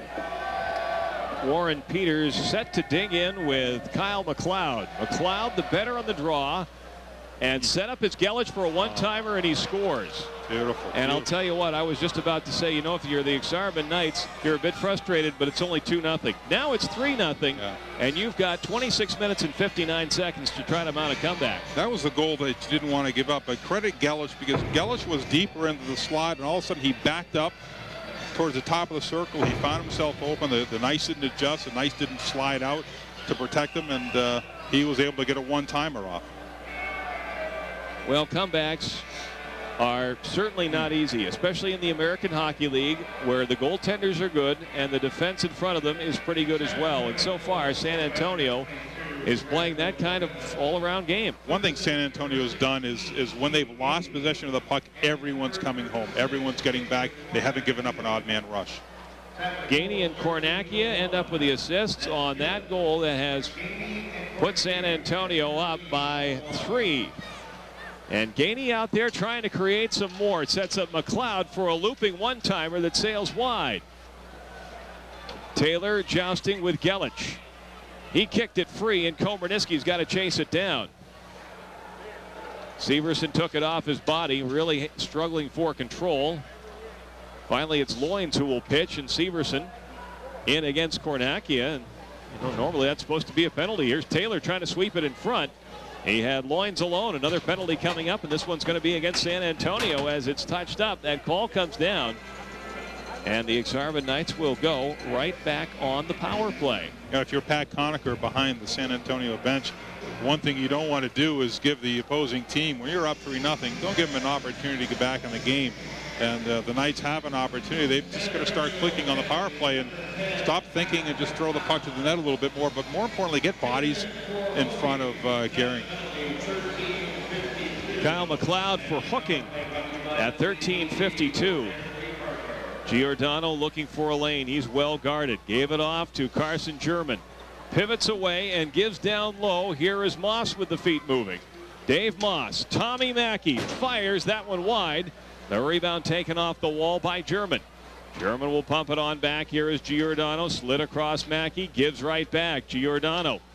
And now for German. German to Giordano. Let it go. Mackey gives back to German. Couldn't get it and shoot at the same time, so he'll dish off, and now it's Moss. Moss and German. Giordano. A shovel shot tipped off the shoulder of Moss. He's then taken hard to the wall by Big Chris McAllister, but able to punch back. Giordano shovels that one off a San Antonio player. Good job by Monich to get in the way. San Antonio penalty killers, the high guys, the guys closer to the blue line are doing a good job of not allowing the puck out to the blue line for them to operate. Rogers moves it in and then plays low. Ulmer on it first in the corner, checked there by Palin. Palin not a guy you expect to see deep as a defenseman. The Knights actually have 3 defensemen out there right now: Giordano, Rogers, and Brett Palin. And one more. Let's go with Steve Marr, who's out there as well. 4 defensemen out there for the Knights in the tag end of this power play, which now has 35 seconds remaining. And I know that's one thing that Ryan McGill is not afraid to do, is to send a message by saying, hey, you know what? Who's competing for us right now? Let's send them out. Yeah, he runs a tight ship, and he's not afraid to award ice time to the guys that deserve it. Couture in there battling for it. It's sent around near side, and Bancroft will pinch to keep for Peters. Pitch for Couture, steered farther along, but off of Myers. Gelich will get it out to center. And this one past Bancroft. Right after him is Corres, and Bancroft arriving first to Komarniski. Bancroft got it up the wall to awaiting Derek Couture, right on the tape of Kyle McLeod, who is fresh from the penalty box. Tossed in, and San Antonio getting fresh players out there now, down to 3:50 remaining here in the second period. The Ak-Sar-Ben Knights trail this game 3-0. Komarniski in for a shot, and once more Gehring able to turn it aside. Pitched by Couture down low. Stolen behind by Dave Moss. Moss walled up by McAllister, but the puck squirts the other way, and Nystrom is there for the carry. Shrugs off another check. Eric Nystrom trying to turn toward the net. That blocked down and just couldn't get the handle. Sonnenberg will race back up. As Rogers to beat, took the shot, that one wide, held by Monich for the drop down low. Sonnenberg over skates, and Giordano finds himself with, well, a brief moment of time. He'll get it on for Nystrom. Nystrom racing into the offensive zone. German joining down the slot.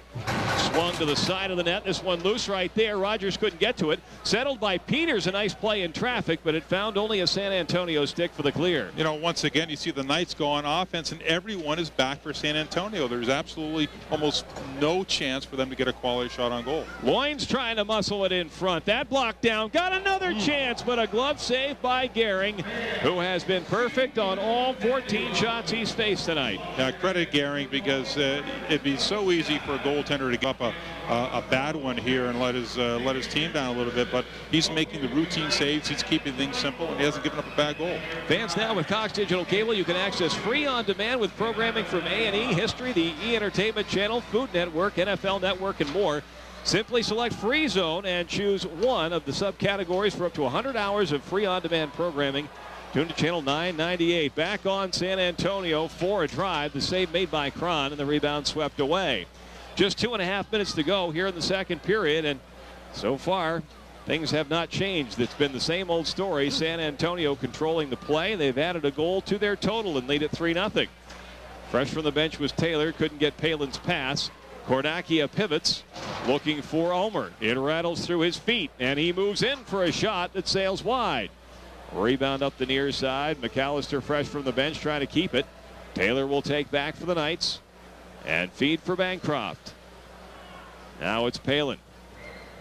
Brought on looking for Myers. And Joe, one thing you kind of noticed, and I guess credit has to go to San Antonio, is just that the Knights have not been able to really come out of their own zone with any kind of speed. No, they haven't. Their forecheck has been a little inconsistent. They're doing different things at different times, and they're just having a hard time with everything. Gainey found Gelich coming late, and Cron able to shoulder that one to the glass. Gelich gets again and sends on goal, and Cron forced to make yet another save. Here is Brant Myers trying to headman. Brandon pressing his first shift since serving a 10-minute misconduct. He's got it now in the near corner. Tried to find German coming late. The pass just missed. And once more, it's Giordano back for the regather. Moss for German. He's got some room across the line. Quick shot. Save Gehring. And Schultz right there to spike it away. Moss on it first. In traffic, tried for German. Instead got McLeod. Those two twists. Pushed back into the crowd by Callahan. Stepping free is Nystrom. Back for German. His shot deflected away. And McLeod will bump down the wall. Sonnenberg will do the chasing. Taken to the boards and glass by Rogers. Those two continue to battle for it. Reversed around by Monich, but taken back by Zenith Komarniski. He'll reverse yet again. And it's Rogers who takes over. Now Komarniski. And again, the Knights need to get some speed coming out of their own zone. You look at the pressure that's being put on by San Antonio, and they really get in their faces. Once more, Barahowski looking things over. Just 20 seconds remaining here in the second period. Palin's going to have to give chase, but Gainey will arrive first. Gainey poke checked, lost it to Tommy Mackey. Mackey trying to shake free. He'll bust up ice by himself, but there was Bishai to strip him, and the final seconds wink away. Bancroft won't even try for a last-second shot, so we've played 2 periods now. San Antonio Rampage have added to their lead, and really, if you're looking for positives for the Ak-Sar-Ben Knights, there weren't a lot of them in that period. No, there really weren't, and you know, it's 50-50. The Rampage have done an excellent job of playing team defense in all 3 zones, and I mean in the offensive zone, when they lose the puck, they're not overcommitting, they're not getting lost, and like I mentioned before, everyone's coming home, everyone's coming back, and the Knights really have yet to establish any kind of a work ethic that we have come to expect from this team, and in turn their scoring chances are almost non-existent. Well, the Ak-Sar-Ben Knights now with just 20 minutes to try and erase a 3-goal deficit, so that's a tall order for just 1 period of hockey, and we'll see what they can pull off as they get set to face San Antonio. And again, this is something that will be meted out tomorrow as well in the second game of this weekend set between these 2 teams. It'll be interesting to see how that carries over. That's certainly not on the minds of the players now. They are focused on the here and now, and that is period number 3, which awaits them in just a couple of moments. 3-0 the Rampage with the lead, and let's go downstairs now. Torrey Pantaleon is with Scott Allen. All right, thanks a lot, Dave. Coach, I'll tell you what, boy, the Rampage, they've just kind of ramped it up. We thought maybe the Knights would pull their normal midway through the game, 10-minute mark in the second period, start to get into a flow. The Rampage, they're just taking things away from you at this point. Basically, they're playing our game. I mean, our game is a hard-hitting, high-intensity, play hard right in your face, wall to wall, play in the high-traffic areas, and that's what they're doing to us tonight, and we haven't responded up to this point. All right, you have 20 minutes left. Can you get this thing turned around? Well, we got a monumental task ahead of us, but we've got no choice. I mean, we have to come out right from that first shift of the third period, establish a physical game, push them back, establish the forecheck, get some pucks and traffic at the net. Hopefully a couple go in to make it a game. All right, well, Coach, thanks a lot. Good luck to you in this third period. Thank you very much. All right, okay, that's it. You heard Coach Allen. Let's go back upstairs. Tori, thank you very much. 2 periods complete here from the Omaha Civic Auditorium. It's the visitors from the Lone Star State who have a 3-0 advantage. When we come back, we will visit further with Knights head coach Ryan McGill. That and more as our intermission report comes your way next here on Cox.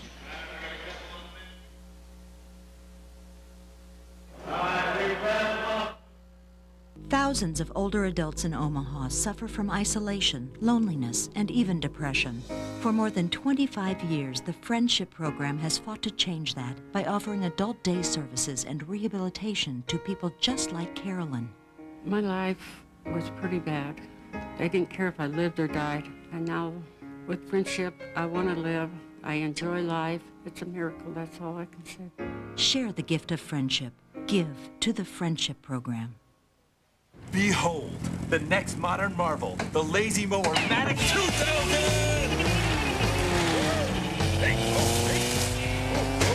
If it changes your life, chances are it's a modern marvel. Wednesday nights at 9 on the History Channel. Brought to you locally by Subaru and the new Tribeca. The Subaru 24-hour test drive. It's not your standard test drive. Then again, this isn't your standard SUV. The Subaru B9 Tribeca.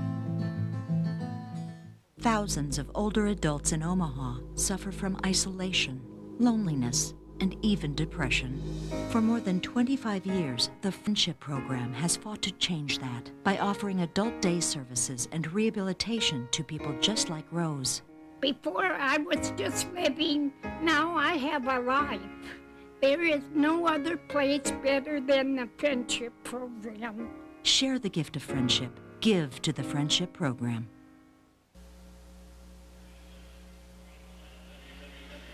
Back here at the Omaha Civic Auditorium, the Omaha Ak-Sar-Ben Knights with a little work to do as they trail the San Antonio Rampage by the score of 3-0. The Rampage looking for their first win in head-to-head play against the Knights. That's spanning 3 games. Of course, these 2 teams will get together 10 times during the course of the regular season. Dave Allers and Joe Clark. Joe, in the second period, I think we saw the Knights certainly with more power plays. It's usually been a very reliable part of their game and something that they have scored power play goals now in 11 straight games. You hate to see a streak end. It's going to end sometime. The Knights need that to get going and need that to continue if they're going to have any shot. Yeah, they really do. I mean, part of it is what San Antonio is doing is they're spreading out their 4 guys in a penalty kill, and they're making it difficult for the Knights to make a decision whether to play the puck up high or move it in the slot or work it low. And, you know, you have to give them credit. But still, the Knights have to have that mentality where they're confident about where they're going to take their shot, and they do take their shot. And that's what they have to get back into. You got 2 things. Shoot more and get people in front of the net, as Scott Allen mentioned in between periods. And it's simple. You have to take the eyes away from Gehring. If he can't see it, it's going to be a very difficult task for him. If he can see it, you know, he's a good enough goaltender. His save percentage is, what, .926, and one of the leaders in the league. And, you know, he's good for a reason. He has those numbers for a reason. I thought it was interesting what Scott Allen had to say, too. He said they're playing our game. And as I was watching the second period, I thought, I've seen this before. Guys are just wearing the different jerseys this time around. Yeah, I mean, I think San Antonio probably has a little bit more skill. But if you don't have that work ethic with that skill, it really neutralizes it. And what has always made the Knights tick is that they've always been a very difficult team to play against. Tonight, they're an easy team to play against. They're not playing any kind of a physical game at all. And, you know, they've really made it a simple task for San Antonio. And offensively for San Antonio, you know, they're just sliding guys from in front of the net, pop them out a little bit, and they're getting some quality scoring chances. Defensively, the Knights are not sliding out and staying with their guy. But they have 20 minutes. They've been down before and down by 3 in the third period. They've come back before, so they know it's possible. Well, looking ahead, a week from tonight, the Iowa Stars will be in town for a 7 o'clock face-off, and we'll be holding our first annual teddy bear toss to benefit Toys for Tots. Bring a brand new teddy bear to the game, toss that on the ice. After the Knights score their first goal, those will be collected and given for Toys for Tots, and there's a special ticket deal there as well. You can save some money on the tickets in the second and third deck, so call the Knights to find out about that. Of course, one of the driving forces behind the holiday Toys for Tots drive has been the United States Marine Corps, and we had Tori Pantelian had a chance to talk to a member of the Marine Corps earlier today. Thanks a lot, Dave. Well, you know, as a Navy veteran, it gives me great pleasure to introduce our next guest, Marine Sergeant Jeremy King. He's involved in a program I think we're all familiar with, especially those of us who've been in the military, Toys for Tots. Sergeant King, first of all, thanks for joining us, and I hope things are going well for you and the Marines in this holiday season. Thank you very much. It's glad to be here. All right, so tell us all about the Toys for Tots. Well, Toys for Tots, what we do is we go out in the community from about November 1st until around December 17th and 18th, and we collect monetary donations and toy donations, and we take and distribute those to less fortunate children for Christmas. You know, and it goes a little deeper than that, obviously. I mean, people think Toys for Tots is a new program. It's far from brand new. Oh, no, actually, this is our 58th year. We've been doing this since 1947, so it's a very old program. Yes, it is. Now, I know you're the coordinator for the local program, and how does that make you feel? I mean, your command sergeant comes up and says, Sergeant King, you are now the coordinator for Toys for Tots. It actually makes you feel really good. There's a lot of responsibility that goes into it, a lot of planning. You have to coordinate with a lot of people, so it makes you feel really, really good to be given the position that I have. All right, so how do the people in the community get involved if they want to donate? What do they donate, and where can they donate? We accept new unwrapped toys. We help children from birth until 12 years old. And any bakers around town has a drop box there. They can call myself at 306-3111. I can tell them a location closer to their house. And any new unwrapped toy is great, or monetary donations are accepted as well. All right, well, again, thanks, Sergeant King, and we wish you a lot of luck with Toys for Tots, and thanks for keeping that program alive. Well, thank you very much, and thank you guys for having me here today. I appreciate it. All right, coming up next, let's take a closer look at Omaha Knights head coach Ryan McGill.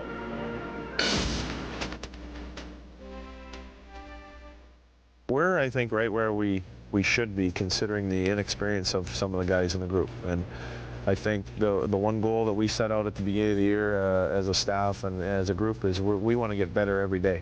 And that doesn't necessarily bring wins every day, but if we get better as a group, we know at the end of the year that you know, we'll be in a playoff spot and we'll be improving, and we'll be one of those teams where people will be looking over their shoulders, and I think we've done that. I think we can be a little bit more consistent in that effort, but we've done a pretty good job so far to do that.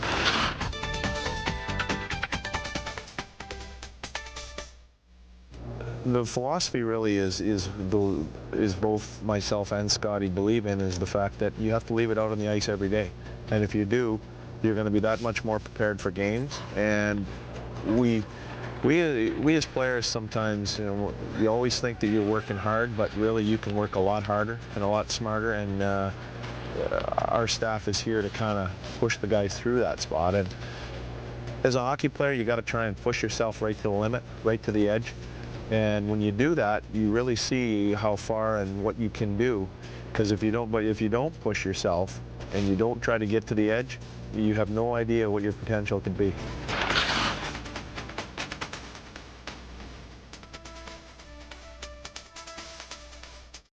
If you win hockey games, you develop players. And I think with this group, we've taken it a different approach, where we need to teach them on a daily basis to get better as a group, and individually as a hockey player, and then as a team, and the wins will take care of themselves. I mean, the improvement on a daily basis in practice is going to take them to where they want to go. And usually if you take care of the little things and the little things inside the big picture takes care of itself at the end.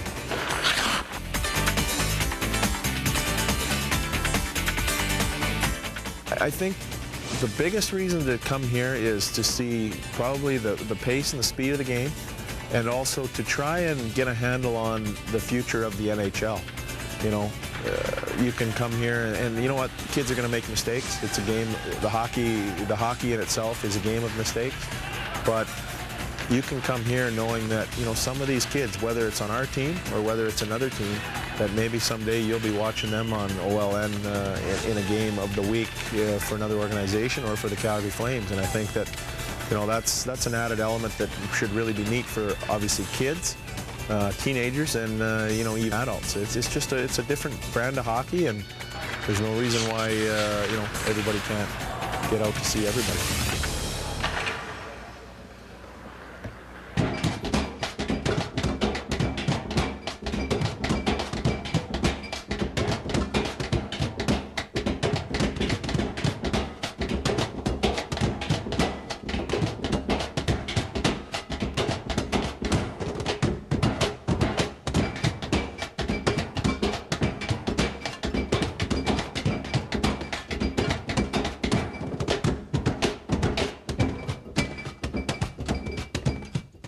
So my little cousin wants this toy bear out of the claw machine, right?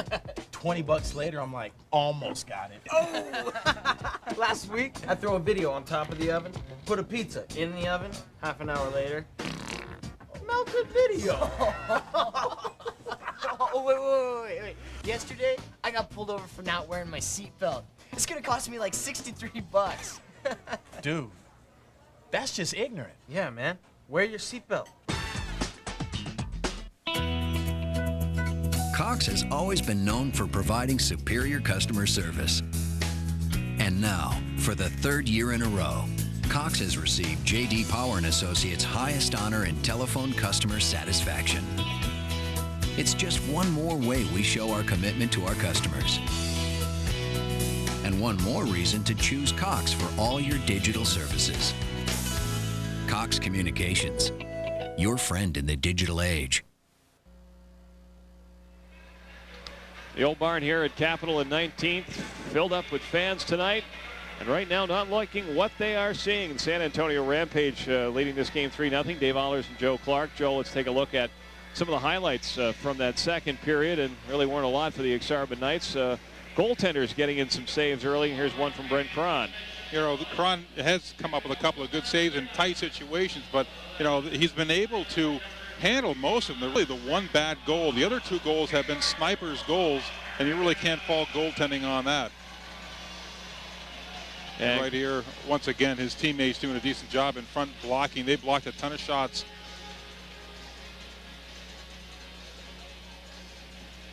Well, and Cron has certainly been the busier of the two goaltenders. He's seen 22 shots so far in this game.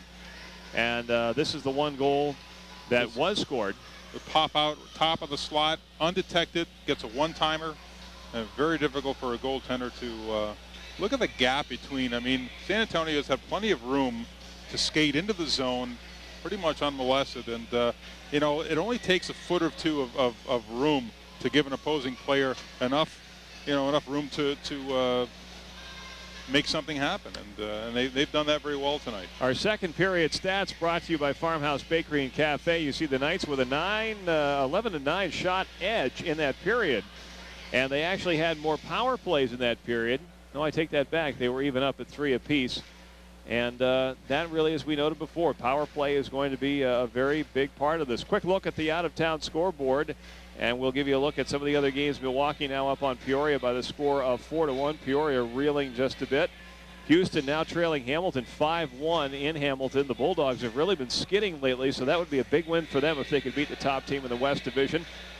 And the other game involving West Division teams, Iowa and Chicago knotted at 1 in Des Moines. Wilkes-Barre-Scranton well on their way to a victory over Manitoba 7-1. That one turning into quite a rout. And most of the other games, Joe, as we saw on that out-of-town scoreboard, very close. And I think that's what you see from the American Hockey League more often than not. Even with the opened-up ice and the attempt to create more offense, you're seeing it, but it's 5-4 games instead of 3-2 games. Yeah, I mean, this is a developmental league, and these guys are, you know, the no red line and the lack of obstruction and hooking is new to everybody, and especially if you're coming out of junior hockey.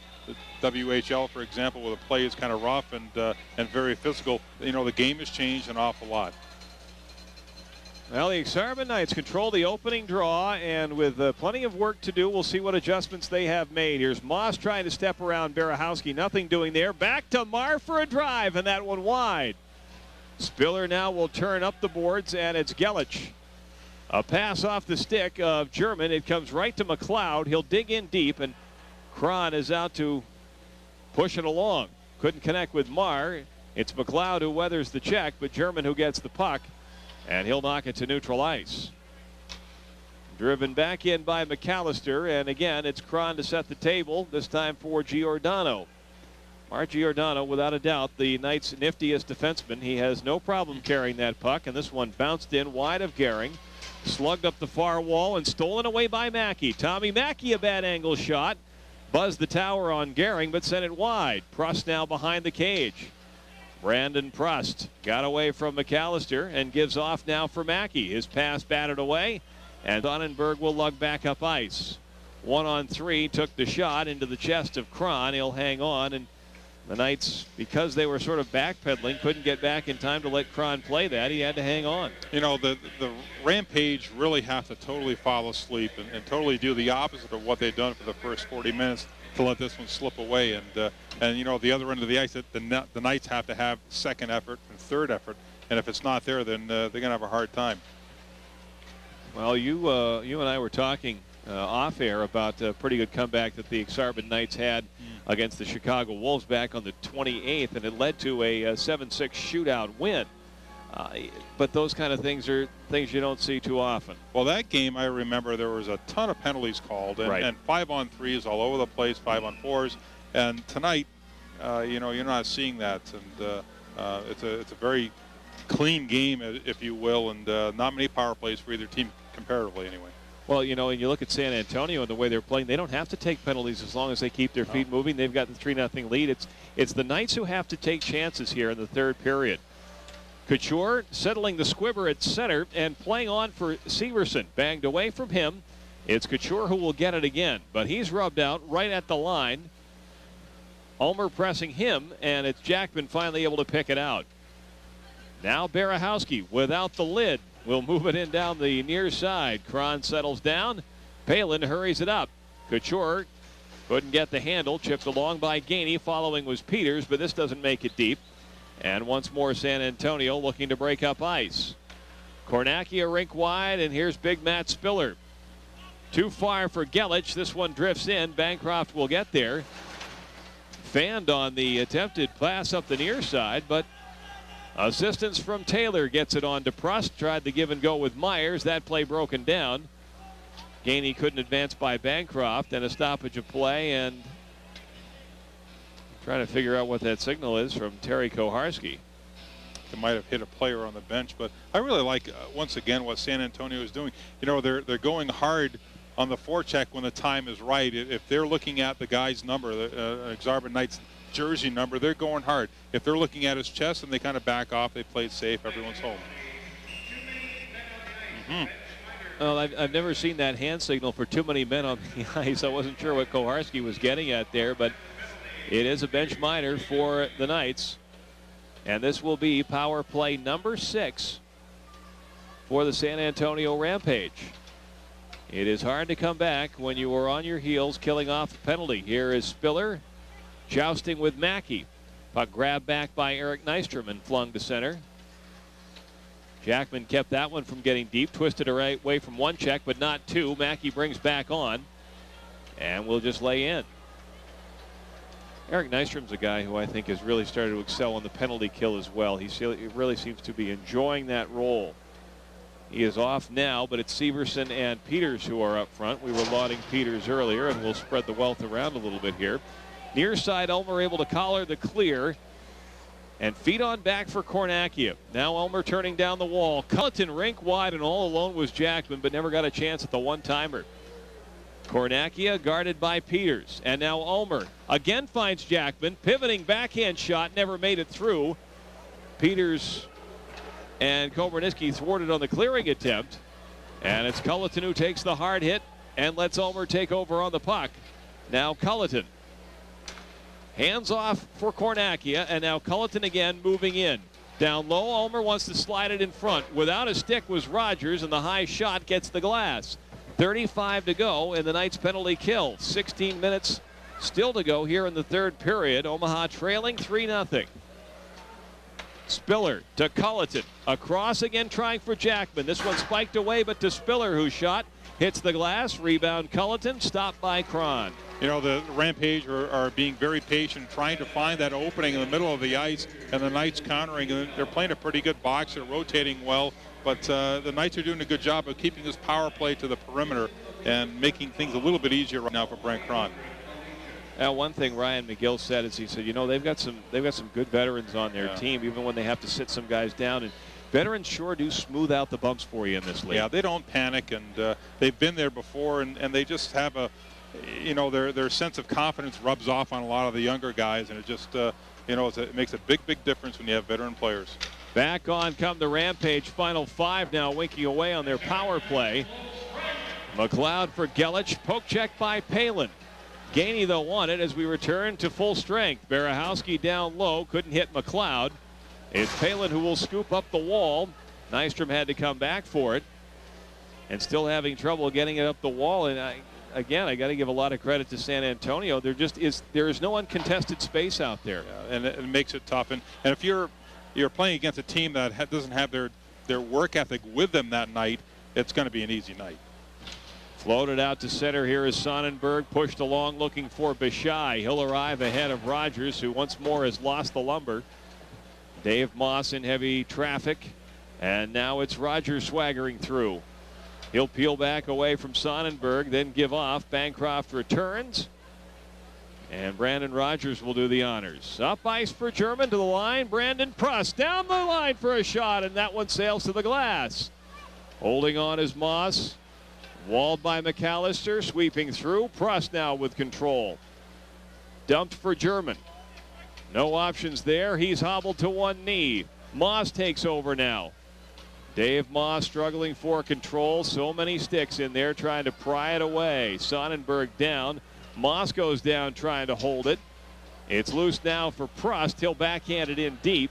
The Knights' energy, however, expended, and so they've got to peel back for a shift change. 6 minutes has been played here in the third period, and the Knights still 3 goals down to the San Antonio Rampage. Marr on for Loins. Across the line he comes now for Taylor, trying to turn wide. Now goes behind the net. He'll hold and shoot, and that one blocked to the screen yet again. Something that we talked about before. The Knights do a good job blocking shots. San Antonio's doing the same. Taylor has a habit of going behind the net, and he made a nice play there. He really didn't have any room to cut in front, and he came behind the net looking for a backdoor play. Couldn't find it. Decided to fire it on goal and to hit a stick and win it up into the netting. But it's real. It's funny. The Knights look like they're the team that played a game last night, not San Antonio. Right. They look like their legs just aren't with them tonight, and you wonder why. But they go at it again tomorrow. San Antonio playing the 3-3. I talked to Ryan McGill about this last couple of weeks because his teams were playing 3-3s, and he said, that middle game, you never kind of know what you're going to get. First game, your team is fresh. The third game, you go on adrenaline. Second game, who knows what comes out of it. I got to say that Pat Conacher and Gord Dineen are probably pretty happy with what they're getting from their club They tonight. have to be. I mean, they, as you mentioned earlier, they play the majority of their games at home, and now they're able to establish some sort of a pattern on the road. If they can put a couple of road wins together, it's just going to give them a ton of confidence because they are going to be playing away from home for a while. Well, and this is an Omaha team, too, that has not had a lot of success here at home lately. Penalty coming up to San Antonio. They're winless in their last 3 here at the Civic Auditorium.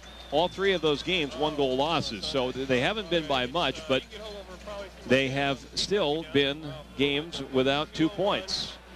Kornakia here is going to go for San Antonio for hooking. And again, you've got to find little toe holds, something to build on. Perhaps this will be that for the Ak-Sar-Ben Knights. In San Antonio, I remember them early in the season, the first couple of weeks, and they get out of the gate pretty quick, and then all of a sudden the bottom fell out, and they just don't look like a team that has a 7-16 record. They were a team that I believe won 11 games at one point in time without a win. And certainly do not look like that kind of team. And they've had a really a revolving door roster as well. There have been a lot of guys who have come back and forth between San Antonio and Phoenix. Of course, the Coyotes, their NHL affiliate. Well, 25 seconds already gone in this power play as Giordano brings it on. His pass rattled through, and he's a guy who's usually good at threading those passes through. But again, credit to San Antonio for getting in the way. Rogers once more looks to lead it up ice. There he finds Taylor. And now Giordano. This one will ring around far side. German lets it go. Taylor on the follow-up. Fidgets it on for German. Carson German to Taylor. Keeps it moving for Brandon Prust. Prust for Taylor. Trying to walk out. Just could not get off the shot. He slows Gelich, but only slows him on the clear out. Taylor with it in his feet. And this one chipped in. And you just get the feeling as you watch the game get older and older, this just one of those nights for Omaha. The sink does not appear to be there. Fortunately for them, I mean, there's still 12 minutes left to go on this one, but they get right back on the saddle tomorrow. They play at 5 in the afternoon. Well, and that's almost a bonus, too, I think, the fact that there is a quick turnaround and you get to put this one behind you very quickly. As you said, you certainly don't want to put this one in the books as of yet. We have seen some miraculous comebacks from this team. Walked in by Nystrom for a shot, blocked away by Gehring. Kept by Bancroft. Komarniski will hammer one wide. But it's carried back on by Lane Ulmer, and now just 10 seconds to go on that power play for the Ak-Sar-Ben Knights. And how many times have you seen the Knights actually have a second attempt on a rebound? They really haven't been. Either Gehring has handled the first shot or his defensive cleared in front, and makes a big difference when you don't give up that second or third shot. Back to even strength hockey. Bishai trying to break through Palin. A nice job to keep it out of his reach. And Peters will muscle it back on. Stolen away by Callahan. He's bumped, but weathers that. And Sonnenberg will lift once more back to the Knights zone. Not even 11 minutes remain here in the third period. 3-0 San Antonio with the advantage. 2 goals in the first and 1 more in the second. Squeezed through for Couture. Stepped around the linesman, but couldn't hit Peters with the pass. It's floated to neutral ice, and there is Palin. Wedges along for Couture. Got it in. Here's Severson trying to keep the loose puck, but could not. And this is really all San Antonio has to do now. Gain the red line, get it in deep, and make the Knights turn and chase. Myers mishandled the up ice pass, but Nystrom was there to advance it to center ice. San Antonio takes back, and here's Barahowski looking for Ulmer. Instead, he found Culleton, who was a step ahead of the play. Offside called. 10:22 now to go in the third period. Shots are 24-17 in favor of the San Antonio Rampage, where they also lead 3-0. You know, at this stage of the game, Pat Conacher is not going to have his players forecheck really too hard for a couple of reasons. Number one, they have a lead. There's no need to. And second of all, you know, they're in the middle of a tough schedule, and they got to kind of pace themselves a little bit. But boy, their work ethic has been tremendous, and they've been very disciplined, you know, whether it be taking penalties or not taking penalties, or just playing as a solid team in front of their goaltender. Taylor denied the advance by Kyle McLeod. Knights will try it near wall this time. Nystrom sends in. Kornakia slows him, and really, if you look at the way the game is supposed to be called, that should be a penalty. Right. You're not allowed to impede a man without the puck in pursuit of that puck. It's funny, Koharski did a game here, actually the last home game the Knights had prior to this one, and he called a lot of penalties, and in my opinion, he had kind of a tough night. Severson trying to split through the defense. He's waltzed off by Kornakia. Puck left behind, though, and Severson's got it again. Cam Severson, a good job of holding off Kornakia. His turnaround shot blocked down. Sonnenberg coughed it up. Here's Marr moving in for a big blast, and a save made by Gehring, who will hang on. And almost had to remind myself of the goaltender's name because we just haven't called it that much tonight.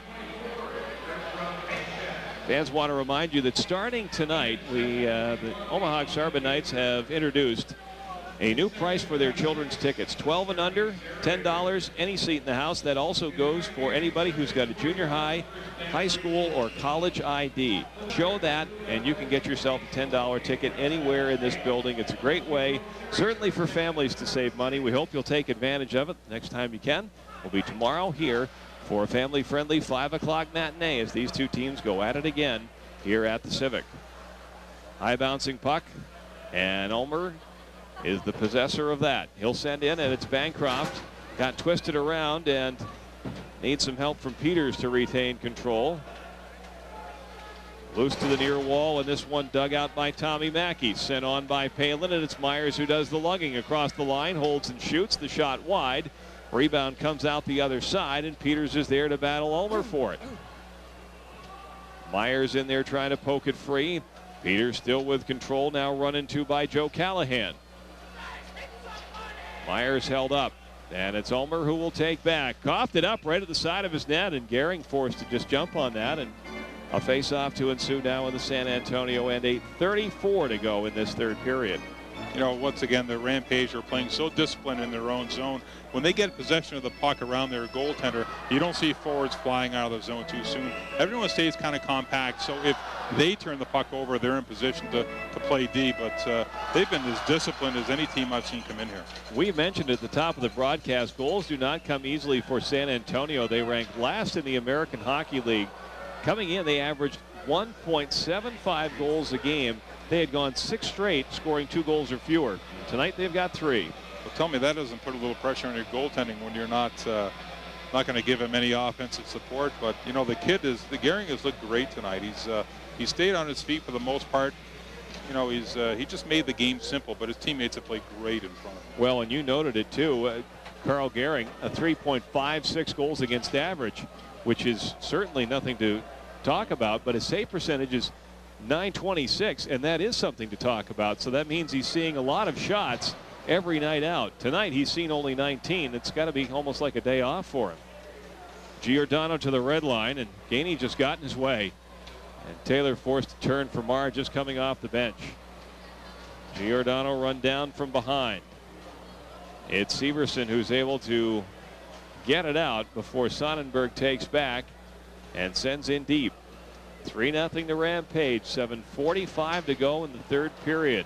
Here's Myers taking the deflection, moves in for a backhand shot that sails to the end wall. Severson run off by Kornacki. It's Myers, though, who keeps it alive, and now Severson. Cam Severson pokes it along. Myers takes possession with Matt Spiller on him. Dug out for a bad angle shot by Moss that rattles to the near wall. And Komarniski in against Monich. Monich gave it right up to him. Komarniski will send back in, and now it's Spiller regrouping to Bishai, and the blind pass to Sonnenberg. In for a shot, and that one wide. Rebound nicked by Peters up the wall. Severson will take over. He's at the end of a shift and is forced to dish in deep. Fresh, though, to the ice is Tommy Mackey. Good check on Callahan, rattles the puck free. Sonnenberg nearly gave it back. Callahan's got it again, but he got poke checked, and now Mackey once more. Poked away from him, and now here is Peters. Peters checked down from the near point. Bancroft couldn't hang on with just too many Rampage players in his way. Good hustling play by Palin to send down, and now here is Mackey out for a shot. Save Gehring, and the rebound loose in front. Who's on it first? The San Antonio Rampage's Chris McAllister. Floated to neutral ice. Palin retreats and now moves up. Put a pass off of Peters. The Knights just trying to get a shift change on. So too is San Antonio. So a lot of bodies in between the blue lines. Cron behind his net. Gives for Ben Jackman a weak shot. Just steered aside by Brent Cron. Out to center. The puck is bumped, and Spiller will take back. Hands it across, and this one out to center. Off the leg of Moss. Swept on by McLeod, but not deep. And Moss will take back yet again. Not even 6 minutes remain. Moss trying to bust through traffic. Just too many trees in that forest. And this one carried back by Steve Gainey. Dished in, and Cron will turn it to the far wall. Rogers bumps it out. Here comes Taylor trying to move in. Knocked off his tape, and Berehowski looking the other way. Couldn't find McLeod cutting. Puck drifts in deep. And it's taken over again by Brandon Rogers. Long pass up the wall. Too far for Tommy Mackey. They do wave off the icing, and so Berehowski forced to play it. He will do so around to Schultz, and now brought up by Sonnenberg. Cleared in, Cron behind to play it. Steve Marr quickly up the wall. It's Nystrom feeding on for Peters. Peters just had his pocket picked by Mike Bishai, one of the goal scorers tonight. On comes Bishai, moving in with a puck on the backhand. Had the stick chopped out of his hands, but Cron able to cover that loose puck and hang on. You know, we talked earlier when Brent Cron gave up that bad second goal. You know, we alluded to the fact that maybe he'll get yanked early, but I'm really glad Ryan McGill didn't take him out of the game, because it might have indicated that Cron was a problem tonight. The problem with the team is, as a team, they're not playing well. They're just having a bad night, an off night. And Brent Cron really has made one mistake. And if a goalie can get through with a game with one mistake, he's doing all right. Yeah, no question about it. Loose out at center ice. Brant Myers will repossess for Omaha. Steve Marr looking for an option, just couldn't find one. His pass intended for Severson instead goes for an icing, and that stops the clock with 4:45 to go here in the third period. The Ak-Sar-Ben Knights have had some success on the road lately, winning 3 straight, but as we noted, winless in their last 3 here at home. This has also been their best period, but so far tonight we have had no goals here in the third, and precious little time to get any left. 4:45.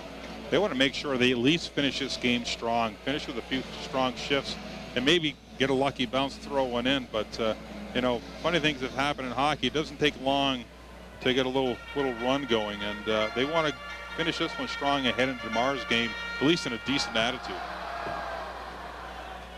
Steve Marr trying to hold off Jackman. Back for Komarniski, who just couldn't hang on, and he'll have even more trouble with Jackman on his case. Worked it free, and to neutral ice it will come. Kornakia once more forcing the Knights to retreat. Marr will take and look for the angle out at center. Swatted along by Myers. Severson in. Tried a little toe drag move. Couldn't get by, but Myers had the puck. Now Taylor fanned on the pass. The puck once more knocked to neutral ice. Talk about hockey sayings. I remember another one. You take away a player's time and space, you take away his skill, and that's what the San Antonio Rampage have done tonight against the Omaha Ak-Sar-Ben Knights. They've played an amazing road game, very disciplined, and the key for them, you know, they got out on top early. They got the lead, and they were able to establish the way they wanted to play and never really let Omaha get into their game. Palin drops it off. Bancroft will just look for some open ice. There isn't much out there. On for Mackey, and this one redirected in. Schultz with Couture on his case. Kick to the blue line and just over before Moss takes back. Rogers now to Giordano. Mark Giordano spins it in. Couture kept for a moment before McLeod does the honors on the clear. 3:10 to go here in what has been a fairly sleepy third period. 3-0 the Rampage, just trying to button down a win here on the road, and they're now under 3 minutes away from doing just that. We told you that this series has been all here in Omaha. They will have played 4 games by the end of tomorrow. The Knights will make their first appearance in San Antonio coming up on the 22nd of December. You know, we talked about Ryan McGill, and usually he's not the type to go into his locker room in the middle of the game or after a game and speak to his players. Wouldn't be surprised if tonight was one of those rare occasions where he does have some words for his players. Big scrum in that far corner. Out of it comes the puck around to the near side. Peters finds Nystrom with some room to skate at center. He's 1-on-3 and turns right into Joe Callahan. Sonnenberg looking to step back on, but could not, and it's Prust who will take back. Brandon Prust steps off one check down the near side with the feet moving, cut back against the grain, but blew a sneaker, and Nystrom has to take over on the puck. Plays back to Komarniski, rink wide Marr. Quick shot. That one goes high in the air off of Gehring. Taken near side by Severson for a bad angle shot that hit big Chris McAllister. Swept along end boards. Prust back out in front. Chance for Mackey and a save made. Penalty coming up, and Tommy Mackey is shaken up on the play. He quickly dropped a glove and a stick. And he's a guy who wears half a visor too, so. I think he got a stick. He had that attempt on goal, and the defenseman on him just tried to poke check the puck away or get his hands on it, and his stick came up, hit him in the face, the teeth. And I don't see any, I don't think he's leaking oil. I think he'll be okay, but it made it a lot easier for Koharski to make that call. I want to remind you, we've got more games coming up on Cox, and our next one will be Friday, January 13th, right back here at the Civic. Peoria Rivermen come to town. That'll be on Channel 802. We'll give you a road game as well. Chicago is up next on January 18th. That one also on Channel 802. And then, as you can see, a balance of the schedule is pretty much in March and April. And that's really when the games mean something. It's all down to crunch time as playoff positions are on the line. Well, it is McAllister who goes for the high stick. And this is power play number 6 for the Omaha Ak-Sar-Ben Knights. And you know what? I guess if you're the Knights, you try to finish strong, maybe get a power play goal and find just a little something to build on here to start tomorrow's game. Draw one by Taylor. Komarniski will sling it in. Crazy Karam right out in front. Taylor scores! Well, it was a hometown bounce that gave the Omaha Ak-Sar-Ben Knights their first goal of this game, and Justin Taylor gets it now with an even 2 minutes to go here in the third period. Well, I tell you, that goal was something that could have been used about 7 minutes ago. Create a little bit more time for the Knights, but still it's going to put a little bit of pressure on San Antonio because Ryan McGill, I'm sure, will get his goaltender out now 3 goals down, you're going to leave him in. 2 goals down, you're going to get him out as soon as you can. And right now, you throw the puck at the goal. When you get him out, get the goaltender out. Tron is out. Usually, he'll do this on center ice faceoffs, but he is. Well, something to build on. The Knights have that. As you said, it would have been better had this come earlier. Puck dumped in. Gehring mishandled. Another penalty coming up as Giordano got caught with a high stick, and now it's Taylor who goes after Culleton. Well, Justin Taylor is not a guy who you're going to see really dropping the mitts all that often, but he is a guy who will stand up for his teammates, and we've seen that before. I'll tell you what, you got to keep. Oh, here we go. Well, Carson German and Joe Callahan have decided that that near fight wasn't enough, that they're going to get after it. And we talked about it at the Open, Joe. Carson German has played this role before. It's not one he has to play all that much, but we saw him get into a pretty good bout in Peoria where he acquitted himself well, and boy did he score a couple of good lefts on Callahan before taking him down. Talk about a patient duel there. Carson German was just waiting, and the time was right. He landed a good left hook. But you know what, to tell you the truth, I think I'd rather see Carson German on the ice with a power play. I'm assuming there's going to be an Omaha power play. The original penalty was going to go against San Antonio, but hopefully Taylor's activity isn't going to even things up. We'll see how it's called. Well, I'll tell you what, he got him right on the button. A couple of good hard hits. I don't think he's a lefty. When he fights, I think he's normally a righty, but the good ones have the ability to switch, which can throw the throw the other guy right off. And he did that well, and he landed a stinger. Culleton was the original miscreant in that whole battle there, and it looks as if Taylor is going to join him, which is not good news for the Omaha Ak-Sar-Ben Knights. Oh, you create, you know, if it stays the way it is, you have a 6-on-4 basically, and now it looks like it's going to be even up. But the gate is still open on San Antonio's penalty box, so there may be one more guy going in there. Yeah, it remains to be seen. Obviously, Carson German, as we saw, headed off the ice. Those being these penalties being given to us now. That's a tough one, Dave, because you want your team to have a little life, a little spark, and that's what Taylor was doing. That's what German was doing. But you know, you have an opportunity still to get back in this game. There's a minute and a half, minute 45 left. Yeah, what's happened is everything's going to even up. Yeah, that's too bad.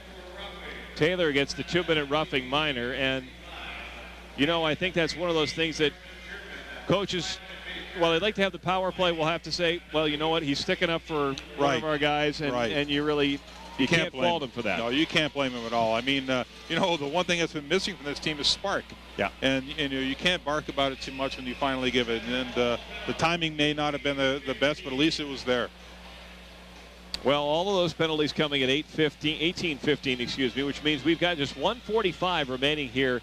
San Antonio leading 3-1 in the draw just inside the blue line. It's Giordano who's able to keep. Down he comes to the far side, whipped in front off a skate, pushed by Moss for Prust.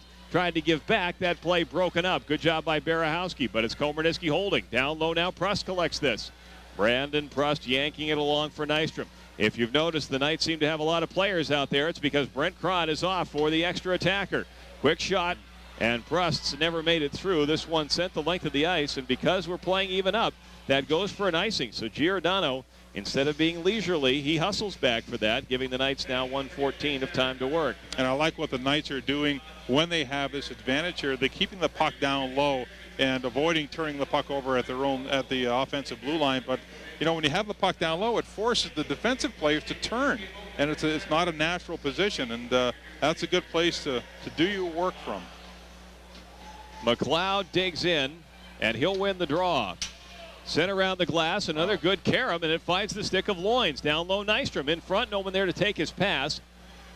Giordano and now Komarniski trying to dig one on, but that one blocked away. Gainey will fight it out to center. Under a minute now to go here in the third period. Well, we see a goal from the Knights and a fight that was clearly won by Carson German.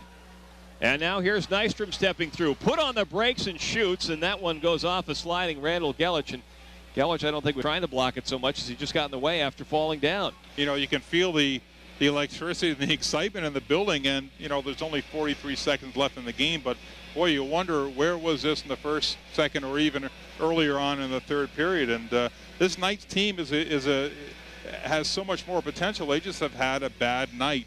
And it's unfortunate because they've got a decent crowd tonight, and you know, it's a divisional opponent as well. But like we mentioned before, Dave, they get right back on the saddle tomorrow at 5 o'clock, and I have a feeling they're going to respond.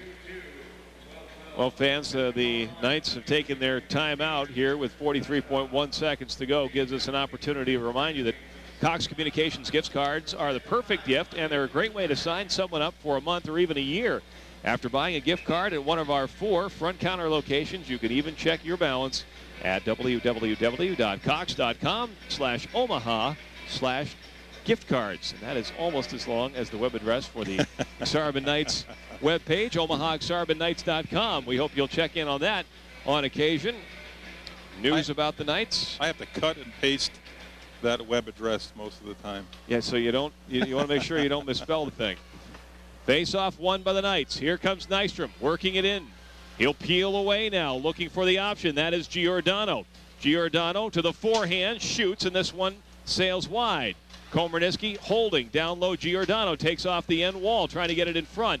Pass rattled away, but Prust collects. Brandon Prust. Komarniski down low, and it's Prust with it again. Prust just looking for any kind of room, and they're not getting it.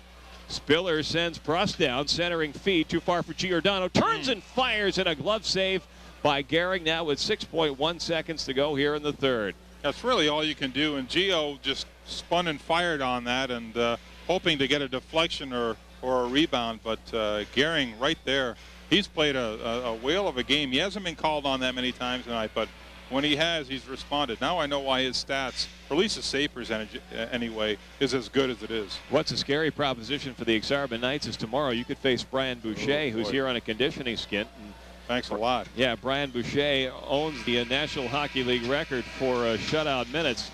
Well, no shutout here tonight, but the Omaha Ak-Sar-Ben Knights will fall 3-1. The San Antonio Rampage beat them in a game that, you know, is one you forget, and you all of a sudden turn around tomorrow and say, we've got a game at 5, let's focus on that. Yeah, the worst thing you could have is to have like 4 or 5 days off and dwell on this one. But, you know, it's a rare occasion when the Knights don't bring their lunch pails with them, and tonight they didn't. They left them in the locker room. But, you know, Ryan McGill, I'm sure the first part of the game, the part that upset him the most wasn't the bad goal by Cronin, it was just the lack of discipline, the bad penalties, and especially the misconduct by Prust.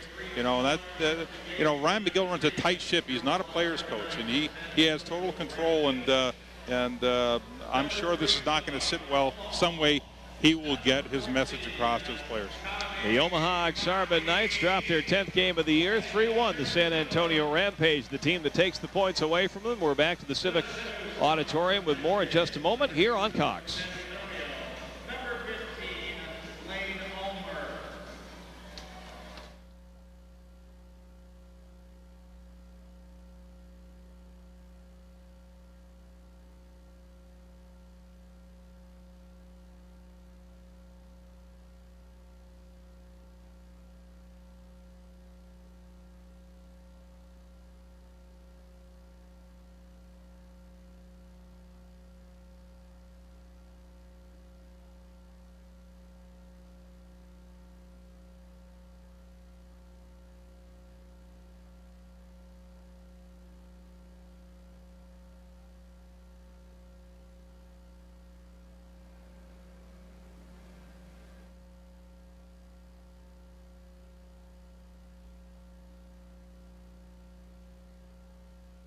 Business in Omaha is moving to a new rhythm. They're moving to Cox Business Services for even faster, high-speed internet service. Now, for the same low price, you get more. More speed with up to 10 megs download, more email accounts, more email storage, and more security features like anti-spam and antivirus protection. Bundle high-speed internet with other Cox Business Services and save up to 20% every month. Join the movement. For voice, internet, and data transport, call Cox Business Services, 934-6000. Cox Communications presents The Bridge, an in-depth public affairs program that connects you to the important issues that matter to all of us. This month, Omaha World Herald editor Mike Holmes steers the topics from term limits to sex offenders in a frank and honest conversation with 3 senators from the Nebraska unicameral. The Bridge goes beyond the soundbite and brings you decision makers unedited and up close. Join us Monday through Friday at 5:30 on Cox Channel 2. The Bridge. Be informed. Celebrate the Holiday Lights Festival with your family. Join us downtown Saturdays, November 26th through December 17th for Sounds of the Season. Holiday music and caroling will fill the Jean Leahy Mall as visitors stroll through the more than 1 million lights. New this year is a holiday market December 3rd and 4th. Join us on 13th and Howard under a heated tent for the sights, sounds, and aromas of an old-time market. The 2005 Holiday Lights Festival, oh, what a glow. Produced by Mayor Mike Fahey and Downtown Omaha Incorporated Foundation. Presented by ConAgra Foods and Cox Communications.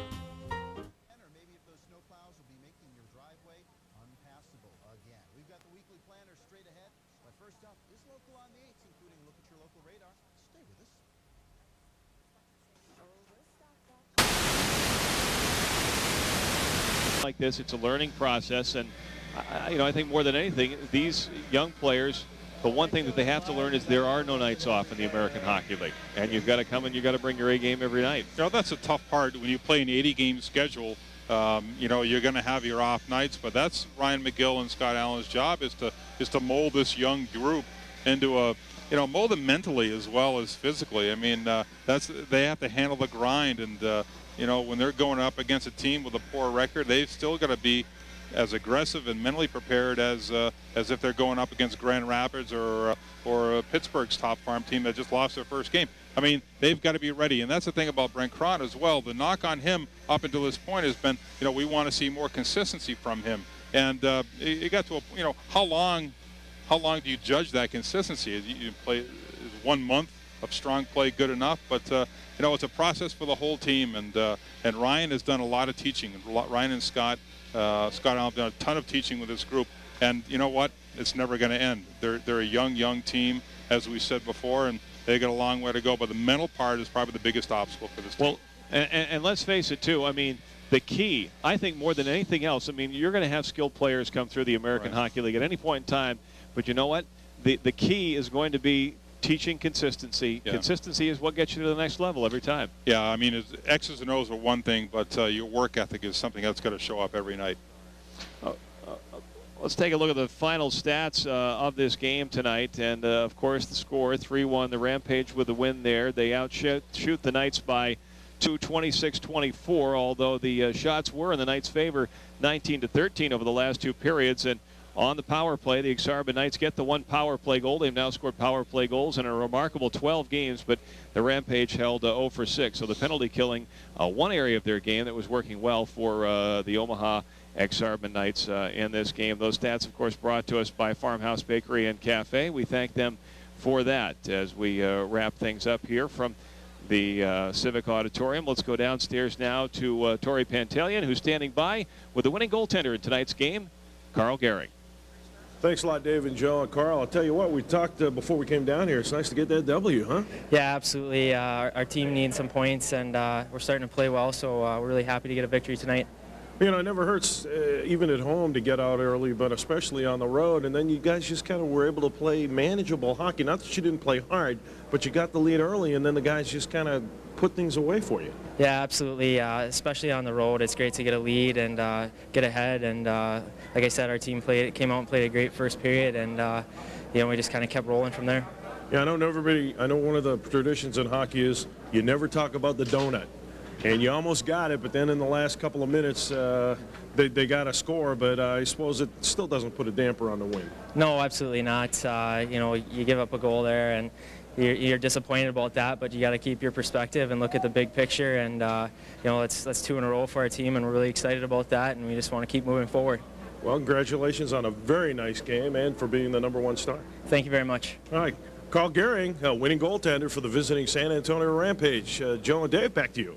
Tori, thank you, and thanks to Carl as well. And Well, they'll try to make it 3 in a row against the Ak-Sar-Ben Knights tomorrow, a 5 o'clock face-off. Again, we expect a much different Ak-Sar-Ben Knights team coming out. Yeah, a lot like you saw in the last 2 minutes of this game. A little more feisty play. They may drop the gloves a little bit more tomorrow night, but they've really got to come with a better work ethic right from the get-go. And I think one of the things Ryan McGill is going to try to make sure his team does, get off to a better start. You know, just physically, you know, plant their dominance right in there. I mean, they got to go in and blow them off the puck and just get on a roll like they normally do. So tomorrow afternoon's game, I should say, is a 5 o'clock face-off. Tickets for the game will be on sale here at the Civic Auditorium box office from noon right up and through game time. You can get them also at Ticketmaster. We hope to see you out here and cheer on the Knights, hopefully to a victory tomorrow. Our next game here on Cox will be January 13th when the Peoria Rivermen come to town. That'll be on Cox Channel 802. For now, for Joe Clark and for our crew here, I'm Dave Aller saying thanks for joining us. Once again, the final score from the Civic Auditorium tonight. It's the San Antonio Rampage 3 and the Omaha Ak-Sar-Ben Knights 1. You've been watching Ak-Sar-Ben Knights hockey right here on Cox.